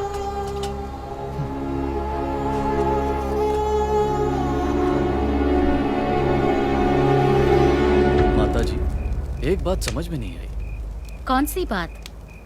एक तरफ तो वजीर खान के सिपाही हाथ में नंगी तलवारें लिए गुरु साहब का सर कलम करने के लिए उन्हें जगह जगह ढूंढते फिरते हैं, और दूसरी तरफ उसी के इलाके में दो मुसलमान भाइयों ने गुरु साहब को बड़ी इज्जत से अपने घर में रखा था।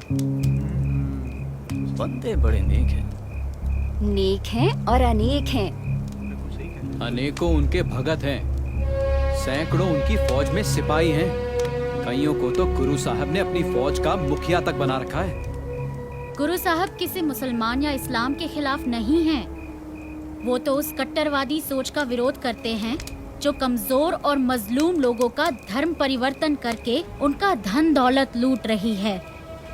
गुरु साहब, औरंगजेब और उसके दूत वजीर खान में जो लड़ाई चल रही है वो किसी सिख या मुसलमान की लड़ाई नहीं है। ये तो अच्छाई की बुराई से लड़ाई है जो हमेशा चलती रहेगी। इसी अच्छाई बुराई का सबक पढ़ाकर आपने कई भटके हुए सिंहों को सीधा रास्ता दिखाया। इस काज के लिए खालसा पंथ आपका हमेशा ऋणी रहेगा माता जी।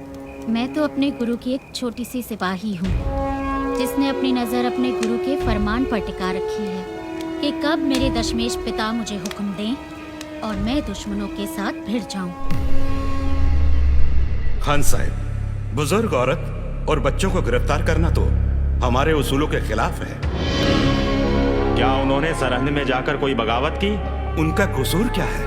उनका कसूर है कि वो बागी गोविंद की माँ और उसके बच्चे हैं। उस बागी गोविंद ने हमारी नाक में दम कर रखा है। मैंने उसे गिरफ्तार करने के लिए उसके परिवार को हिरासत में लिया है। पर ध्यान रहे, बच्चों और माँ पर कोई आंच नहीं आनी चाहिए। अगर कोई ऊंच नीच हुई तो हमें मजबूरन हरफिया बयान का दस्तावेज दिल्ली भेजना पड़ेगा।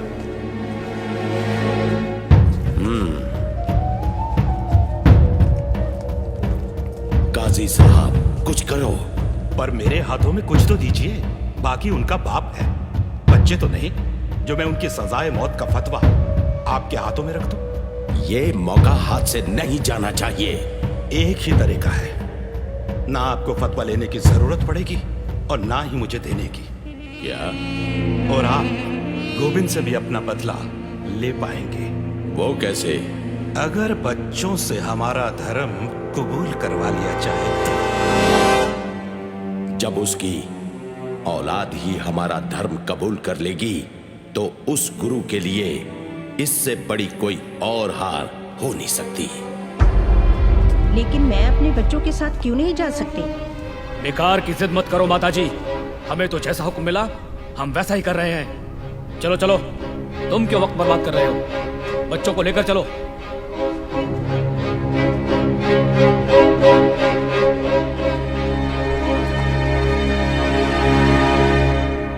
खान साहब, जो करना है वो सब सोच लिया है। आप देखना, जैसे आप चाहते थे वैसे ही होगा। बड़ा दरवाजा बंद और छोटा खुला है।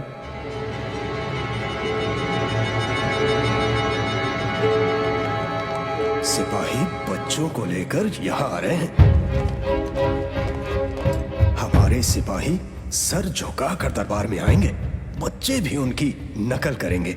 हिंद के पीर के बच्चे सुबह इस सरहद नवाब वजीर खां के सामने आते ही सर झुकाएंगे।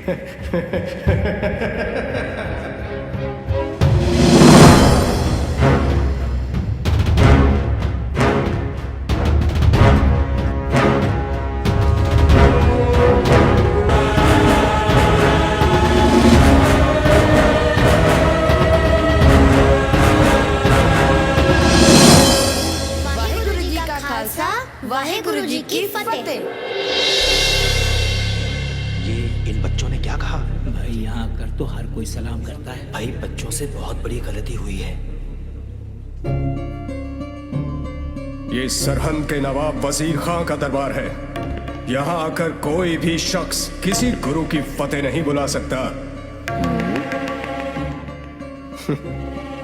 चलो बच्चों, नवाब साहब से माफी मांगो और अदब से सर झुकाकर सलाम करो। हम वाहेगुरु में ही यकीन रखते हैं। उस परमात्मा आगे ही झुकते हैं जो आत्मा के रूप में हर किसी के अंदर बसा है। उसके बिना हम अपना सर और किसी के सामने नहीं झुकाते। ये काफिरों की बोली है। काफिर वो जो तलवार की नोक पर अपना धर्म किसी पर थोपे। काफिर वो जो अपनी ताकत का गलत इस्तेमाल करे। जो ईमान का पक्का वही सच्चा मुसलमान। जिसके दिल में दगा वो काफिर बेईमान। और 6 लफ्जों में हमें बेईमान कह रहे हो? अब हमें हमारे धर्म की शिक्षा दोगे? हमें तो हमारे सिख धर्म का पता है काजी साहब। हमारा धर्म किसी को गुलाम नहीं बनाता। हमारे गुरु पिता ने हमें यही सिखाया है। बच्चों, तुम्हारे गुरु पिता को गिरफ्तार करने के लिए मेरे सिपाही चारों दिशाओं में फैल चुके हैं। जैसे रोशनी को कोई कैद नहीं कर सकता, वैसे ही गुरु पिता को पकड़ने वाला सूरमा अभी पैदा नहीं हुआ। वो चमक है उनके चेहरे पर कि लोग अपनी मर्जी से उनको झुककर सलाम करते हैं। अगर आपका भी कभी उनसे सामना हो गया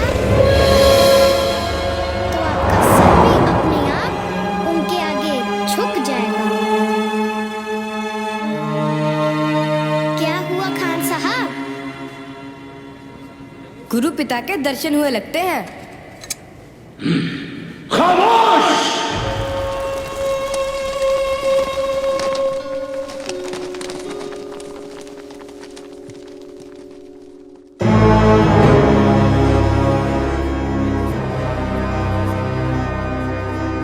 बच्चों, अब तुम हमारे पास रहो। मैं वादा करता हूं कि तुम्हारी हर जरूरत पूरी की जाएगी। वैसे भी अब तुम जाओगे कहां? शायद तुम्हें पता नहीं कि अनंतपुर उजड़ चुका है। तुम्हारे पिता को हमने पकड़ लेना है। तुम्हारे दोनों बड़े भाई अजीत और जुझार चमकौर की लड़ाई में मारे जा चुके हैं। आपका क्या यकीन करना, आपकी तो नीयत ही ठीक नहीं है खान साहब। बिना किसी जुर्म हमें बुर्ज में कैद किया हुआ है। हाँ साहब, बिल्कुल ठीक कह रहे हैं बच्चों। इनका धर्म कबूल करो, नहीं तो अपने भाइयों की तरह मारे जाओगे। हमारे धर्म ने हमें मरना पहले सिखाया है, इसलिए हमें मौत का डरावा मत दो। बच्चों, मौत की नहीं, जिंदगी की बात करो। तुम जो चाहोगे वही मिलेगा। रहने के लिए ऐशो आराम और महल, राजकुमारों की तरह ठाठ बाट।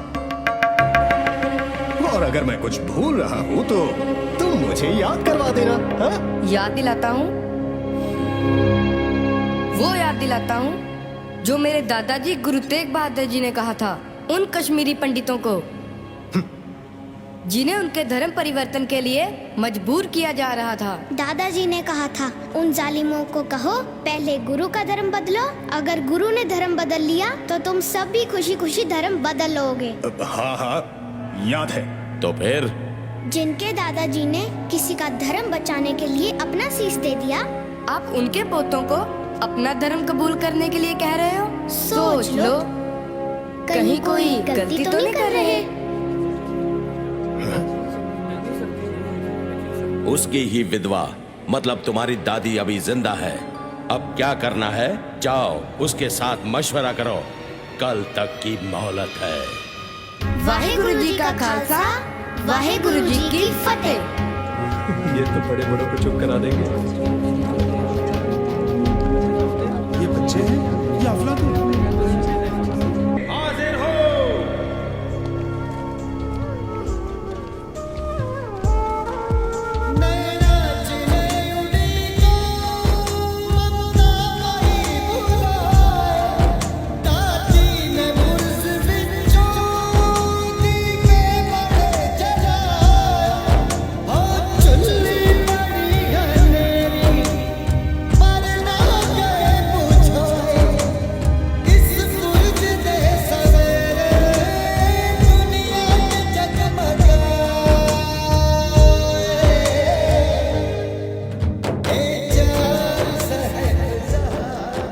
कोई मामूली बच्चे नहीं हैं। मुझे नहीं लगता कि वो मानेंगे। मैं सब मनवा लूंगा। खान साहब, ना भूलो, उनके खिलाफ कुछ भी करने के लिए आपको दरबार की सहमति भी चाहिए।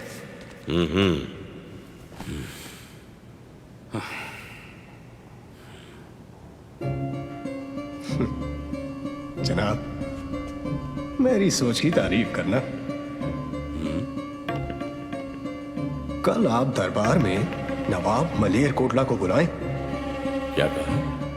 उसका भाई खाजर खान सिंघों की झड़प में रोपर के पास मारा गया था और उसके दूसरे भाई निहार खान को सिंघों के गुरु ने अपने हाथों से चमकौर की लड़ाई में मारा था। ये हमने पहले क्यों नहीं सोचा? मेरा काम तो उसी ने ही कर देना है। अरे भाग्यवान, माता और बच्चों के लिए दूध लोटे में डाल दिया। थोड़ा और कर लेने दो। मैंने आज खजूर और इलायची भी डाले हैं। आपने छीकू में रखे गहने उठा लिए? चुप क्यों हो? क्या बात है? गहने तो मिर्जा ने कल के हिसाब में जोड़ रखे हैं, आज क्या दूं? आप उसे ये घर दे दो, हम सराह में जाकर गुजारा कर लेंगे। लेकिन भगवान के लिए इस दूध की सेवा में कोई विघ्न न पड़ने दो। बेटा, बच्चों के लिए तेरे दिल में प्यार देखकर मैं रब से दुआ करूंगी कि वाहिगुरु तुम्हारी सेवा का जरूर फल दे। आज दरबार में क्या हुआ? होना क्या था दादी माँ, हमको हमारे दादाजी की कुर्बानी याद थी, वो भूल चुके थे। डराने के लिए हमें ये भी कह रहे थे कि हमारे दोनों बड़े वीर चमकौर की लड़ाई में मारे जा चुके हैं। बस इतना सुना था, चमकौर में भयंकर युद्ध हुआ, नतीजा क्या निकला पता नहीं। दादी माँ? हाँ हाँ बच्चों, तुम ठीक कहते हो। वो जो मुंह में आए कह देते हैं, ये नहीं हो सकता। हम बहुत जल्द उनके पास जाएंगे। आज हमारे बीच नवाब मलेर कोटला जनाब शेर मोहम्मद खान साहब हाजिर हुए हैं, जिनके एक नहीं दो भाइयों का इनके पिता गोविंद ने बड़ी बेरहमी से कत्ल किया।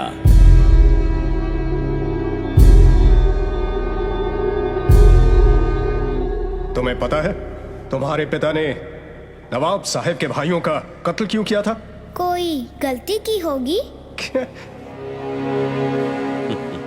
इनके भाइयों ने। इतने छोटे बच्चे और इतनी बड़ी जुबान, इतना बड़ा वजीर और ऐसे नीच काम, भरे दरबार, शरेआम। गुस्ताखी की सजा मौत है। सजा मंजूर है पर झुकना कबूल नहीं। तुम्हें मौत से डर नहीं लगता? आपको खुदा से डर नहीं लगता? जुबान संभाल के बोल, बेखौफ। बेखौफ जीते हैं, बेखौफ ही मरते हैं। क्योंकि हम गुरु के सिंह हैं।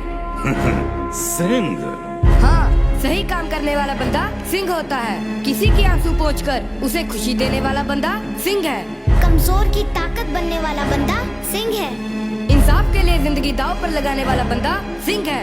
ओए सिंहो, इनके भाई इंसाफ की लड़ाई लड़ते थे जब तुम्हारे पिता ने युद्ध में उनका कत्ल किया। युद्ध में ना? उसे कत्ल नहीं, कुर्बानी कहते हैं। आप उसे कत्ल कहकर इनके शहीद भाइयों की मौत का अपमान कर रहे हो। लफ्जों के जाल बिछाकर तुम अपने बागी पिता के गुनाहों पर पर्दा नहीं डाल सकते। उसके गुनाहों की सजा तुम्हें जरूर मिलेगी और वो सजा खुद नवाबे मलेर कोटला तय करेंगे, जिनके तुम गुनहगार हो।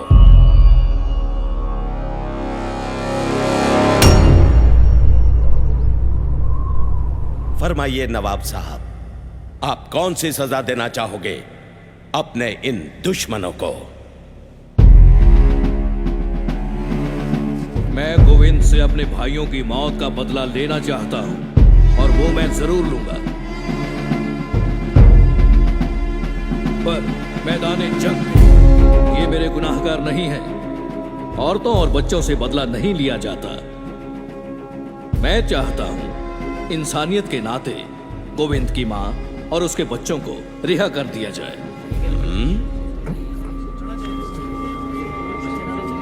नवाब साहब ने सही फरमाया, इंसाफ होना ही चाहिए। नवाब साहब, आपने आज साबित कर दिया कि एक अच्छा इंसान ही सच्चा मुसलमान हो सकता है।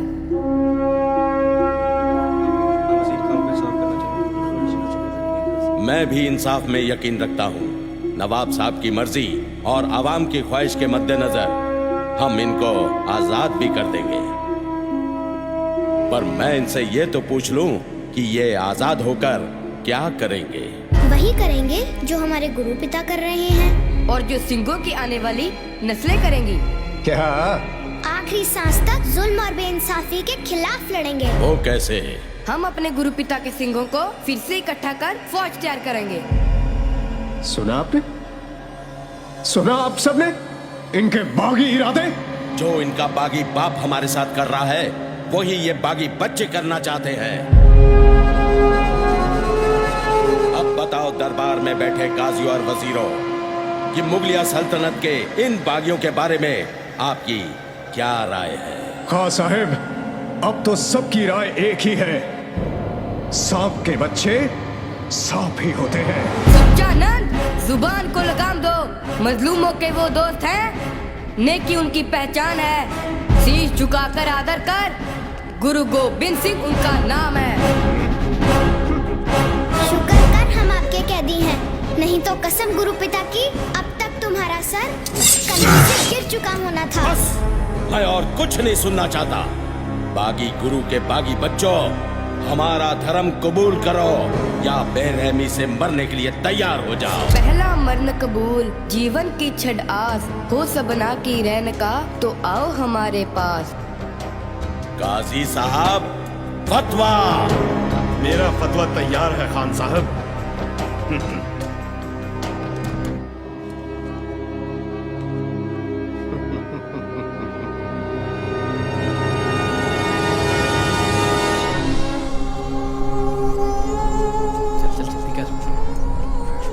माता जी कहाँ जा रहे हो?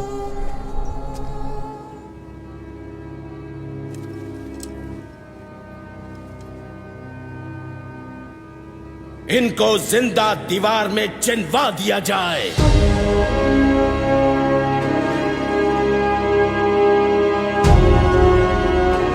या अल्लाह, इस हुकूमत को कहर से बचा।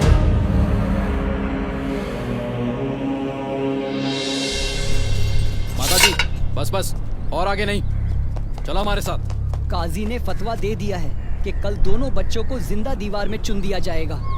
पर बच्चों के चेहरों पर बिल्कुल भी अफसोस नहीं। लगता है उनको फतवा समझ में नहीं आया। नया तरीका ढूंढा है सुबह ने सजा देने का। वो सुना तूने? हाँ हाँ, बच्चों को फंसाया गया है। मियाँ, ये गुनाह है, जुल्म है। सरहद की धरती पर कहर बरसेगा।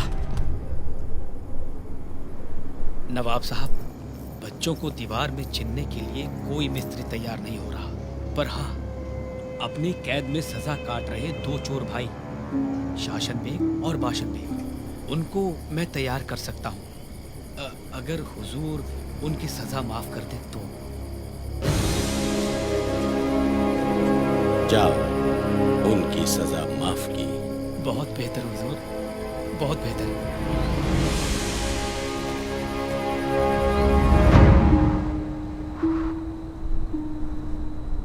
दादी माँ, हमने पाठ भी कर लिया, मोती मेरा दूध भी पिलाकर चला गया, पर आपने पूछा नहीं कि आज दरबार में क्या हुआ। बेटा, वही दलीलें, उल्टे सीधे सवाल। जो कुछ भी हुआ उससे हम बहुत खुश हैं दादी माँ। खुश हो? कौन सी बात से खुशी हुई तुम्हें? हम खुश हैं कि हम आपकी उम्मीदों पर सही उतरे। हम खुश हैं कि हमने अपने गुरु पिता और दादाजी की शान को बरकरार रखा। हम खुश हैं कि हमने जालिमों के डर से अपना धर्म नहीं हारा, आपकी सिखाई कुर्बानी को याद रखा। मुझे तुम पर फख्र है। काजी का फतवा कहता है कि हमें जिंदा दीवार में चिन दिया जाएगा। फिर क्या हुआ? जिंदा दीवार में ही चिनेंगे, मार तो नहीं देंगे। हाँ दादी माँ, मार थोड़ी देंगे।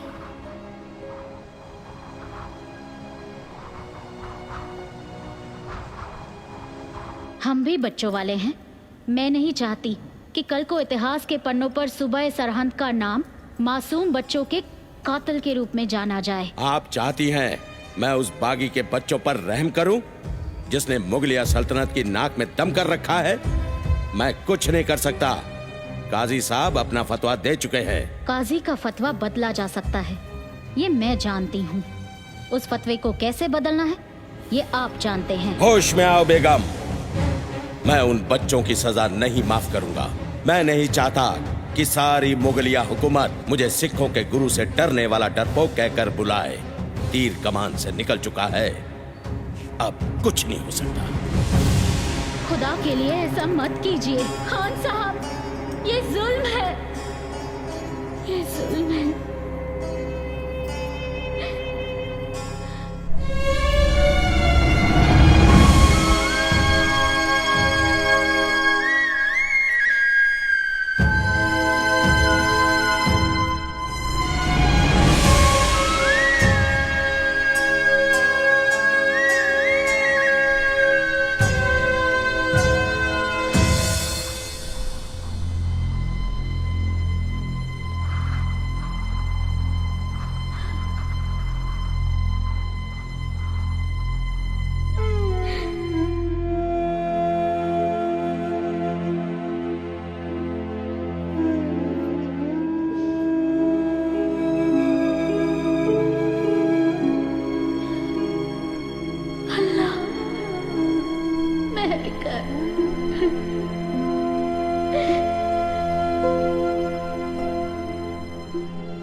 ओ माता, बच्चे को तैयार कर, लेने आ रहे हैं, फतवा जारी करना है।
क्यों अपने दुश्मन खुद बन रहे हो बच्चों? अभी भी तुम्हारे पास वक्त है। अभी भी आपके पास वक्त है काजी साहब, अपनी जिद छोड़ दो, नहीं तो इस धरती पर गिरा हमारा खून एक दिन जरूर रंग लेकर आएगा। क्या रंग लाएगा? यहाँ तुम्हारी याद में कोई महल बन जाएगा। जल्लादों, इनको दीवार में चिनना शुरू करो।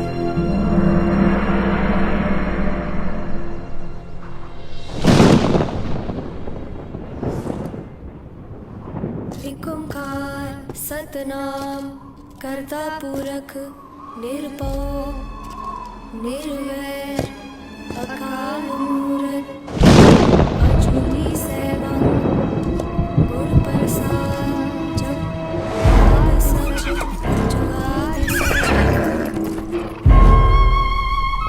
संजोग विजोग दुई कार चलावे लिखे आवे पाक आदेश दिसे आदेश आद अनील अनाद अनाद जुग जुग एका माई जुगत वे आई। बेटी, दुनिया में चाहे आप मुझसे पहले आए हो, पर दादाजी को मिलने में आपसे पहला जा रहे हैं। जिव तिस पावे तिवे चलावे जिव होवे फरमान।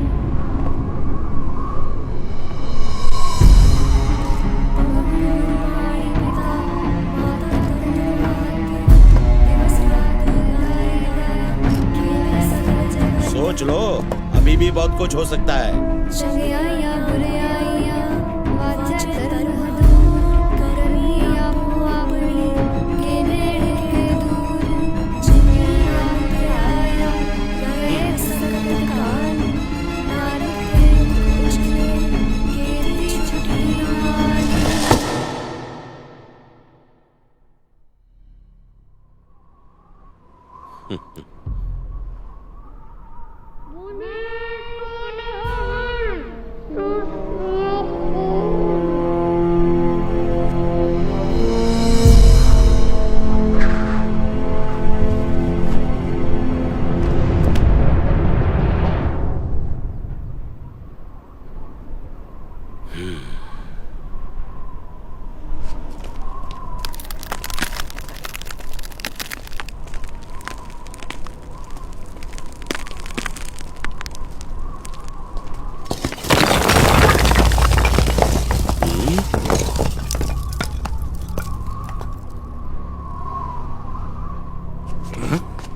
इन दोनों को बाहर निकालो।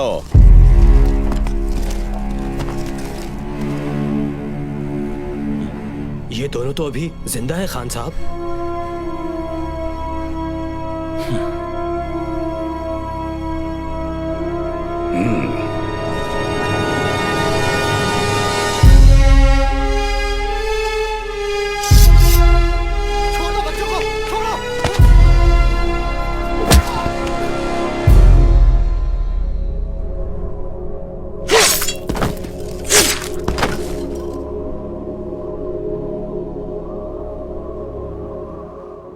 हम जान देकर औरों की जान बचा चले, सिंहों की सल्तनत का ये पौधा लगा चले। गंगू कहीं का नहीं रहा, दिमाग का संतुलन खो बैठा और सारा पैसा दिया। गुरु परिवार की सेवा करने के अपराध में मोती मेहरा और उनके परिवार को पत्थर के कोलू में बेरहमी से पीस दिया गया। 40 भगोड़ों ने खदराना की लड़ाई में अपना बलिदान देकर मुक्ति पाई। आज उस जगह को मुक्तसर के नाम से जाना जाता है। और सिंहों के साथ माई भागो भी गुरु साहब के साथ नांदेड़ पहुंची और खालसा पंथ की सेवा में जुट गई। माता सुंदरी दिल्ली में बसकर खालसा पंथ के राजनीतिक मामलों को संभालने लगी। जैसी देववाणी हुई थी, साहबजादों की याद में चमकौर और सरहंद में गुरुद्वारे बने। नवाब मलेरकोटला को उनके पुण्यों के लिए गुरु साहब का आशीर्वाद प्राप्त हुआ। उनकी पुश्तें आज भी पूरी शानो शौकत के साथ मलेरकोटला में रह रही हैं। मलेरकोटला में रहने वाले मुसलमान आज भी गुरु साहब को मानते हैं। गढ़ी के मालिक चौधरी बुद्धू चंद की 9वीं पीढ़ी आज भी चमकौर साहब के आसपास फल फूल रही है। फिल्म में दिखाए गए गुरु साहब के हथियार, अस्त्र शस्त्र हूबहू वैसे ही बनाए गए हैं जैसे उस वक्त थे, जो आज भी गुरु साहब के शिष्यों के पास सुरक्षित हैं। जब गुरु साहब को बताया गया कि किस तरह वजीर खान ने उनके 2 साहबजादों को शहीद किया, तो उन्होंने अपने तीर से एक पौधा उखाड़ कर कहा, मुगलिया सल्तनत के दिन अब उंगलियों पर गिने जा सकते हैं। और वैसा हुआ भी। 200 सालों तक राज करने वाले मुगलों के हाथ से हिंदुस्तान का राज धीरे धीरे खिसकने लगा। गुरु साहब के एक अनुयायी भक्त टोडरमल ने साहबजादों और माताजी का अंतिम संस्कार करने की इच्छा प्रकट की। वजीर खान ने उसे आवश्यक जमीन सोने की मोहरों से ढकने के लिए कहा। टोडरमल ने वही किया। इस नेक काम के बदले उसे सजाए मौत सुनाई गई। मोरिंडा थाने के जिस कमरे में माता गुजरी और साहबजादों को कैद रखा गया, वो आज भी चंडीगढ़ के करीब मोरिंडा में है। वहां अब गुरुद्वारा है। फिल्म में दिखाया गया थाने का कमरा उसी की नकल है। जिस पेड़ के नीचे गुरु साहब को माछीवाड़े में आराम करते हुए दिखाया गया है, वो उसी पेड़ की हूबहू नकल है। जो पेड़ आज भी माछीवाड़े में है, उस पवित्र स्थान पर गुरुद्वारा साहब है। हमेशा बुराई पर अच्छाई की जीत होती आई है और होती रहेगी। ठीक 5 साल बाद बंदा सिंह बहादुर सरहंद पर कहर बनकर टूटा। उसके साथी फतेह सिंह ने वजीर खान का सर कलम कर दिया और बंदा सिंह ने खालसाई केसरी झंडा सरहंद के किले पर गाड़ दिया। सुच्चानंद को बंदा सिंह बहादुर ने सरहंद में ही मौत के घाट उतार दिया। काजी दीना खान जान बचाकर दिल्ली भाग गया। बच्चों को शहीद करने वाली दीवार बनाने वाले शासन बेग और बाशन बेग को उनके घिनौने काम के लिए बंदा सिंह बहादुर ने मौत के घाट उतार दिया। सिंहों ने सरहंद फतेह कर वहां रहने वालों को कट्टरवादी मुगलों से मुक्ति दिलाई। लोगों ने जी भरकर खजाने लूटे, पर बंदा सिंह बहादुर ने वो बेशकीमती खजाना ढूंढ निकाला। वो दीवार जिसमें साहबजादों को जिंदा चिनवा दिया गया था, घुटनों के बल बैठकर उस वीर ने नम आंखों से उन 2 वीर साहबजादों को श्रद्धांजलि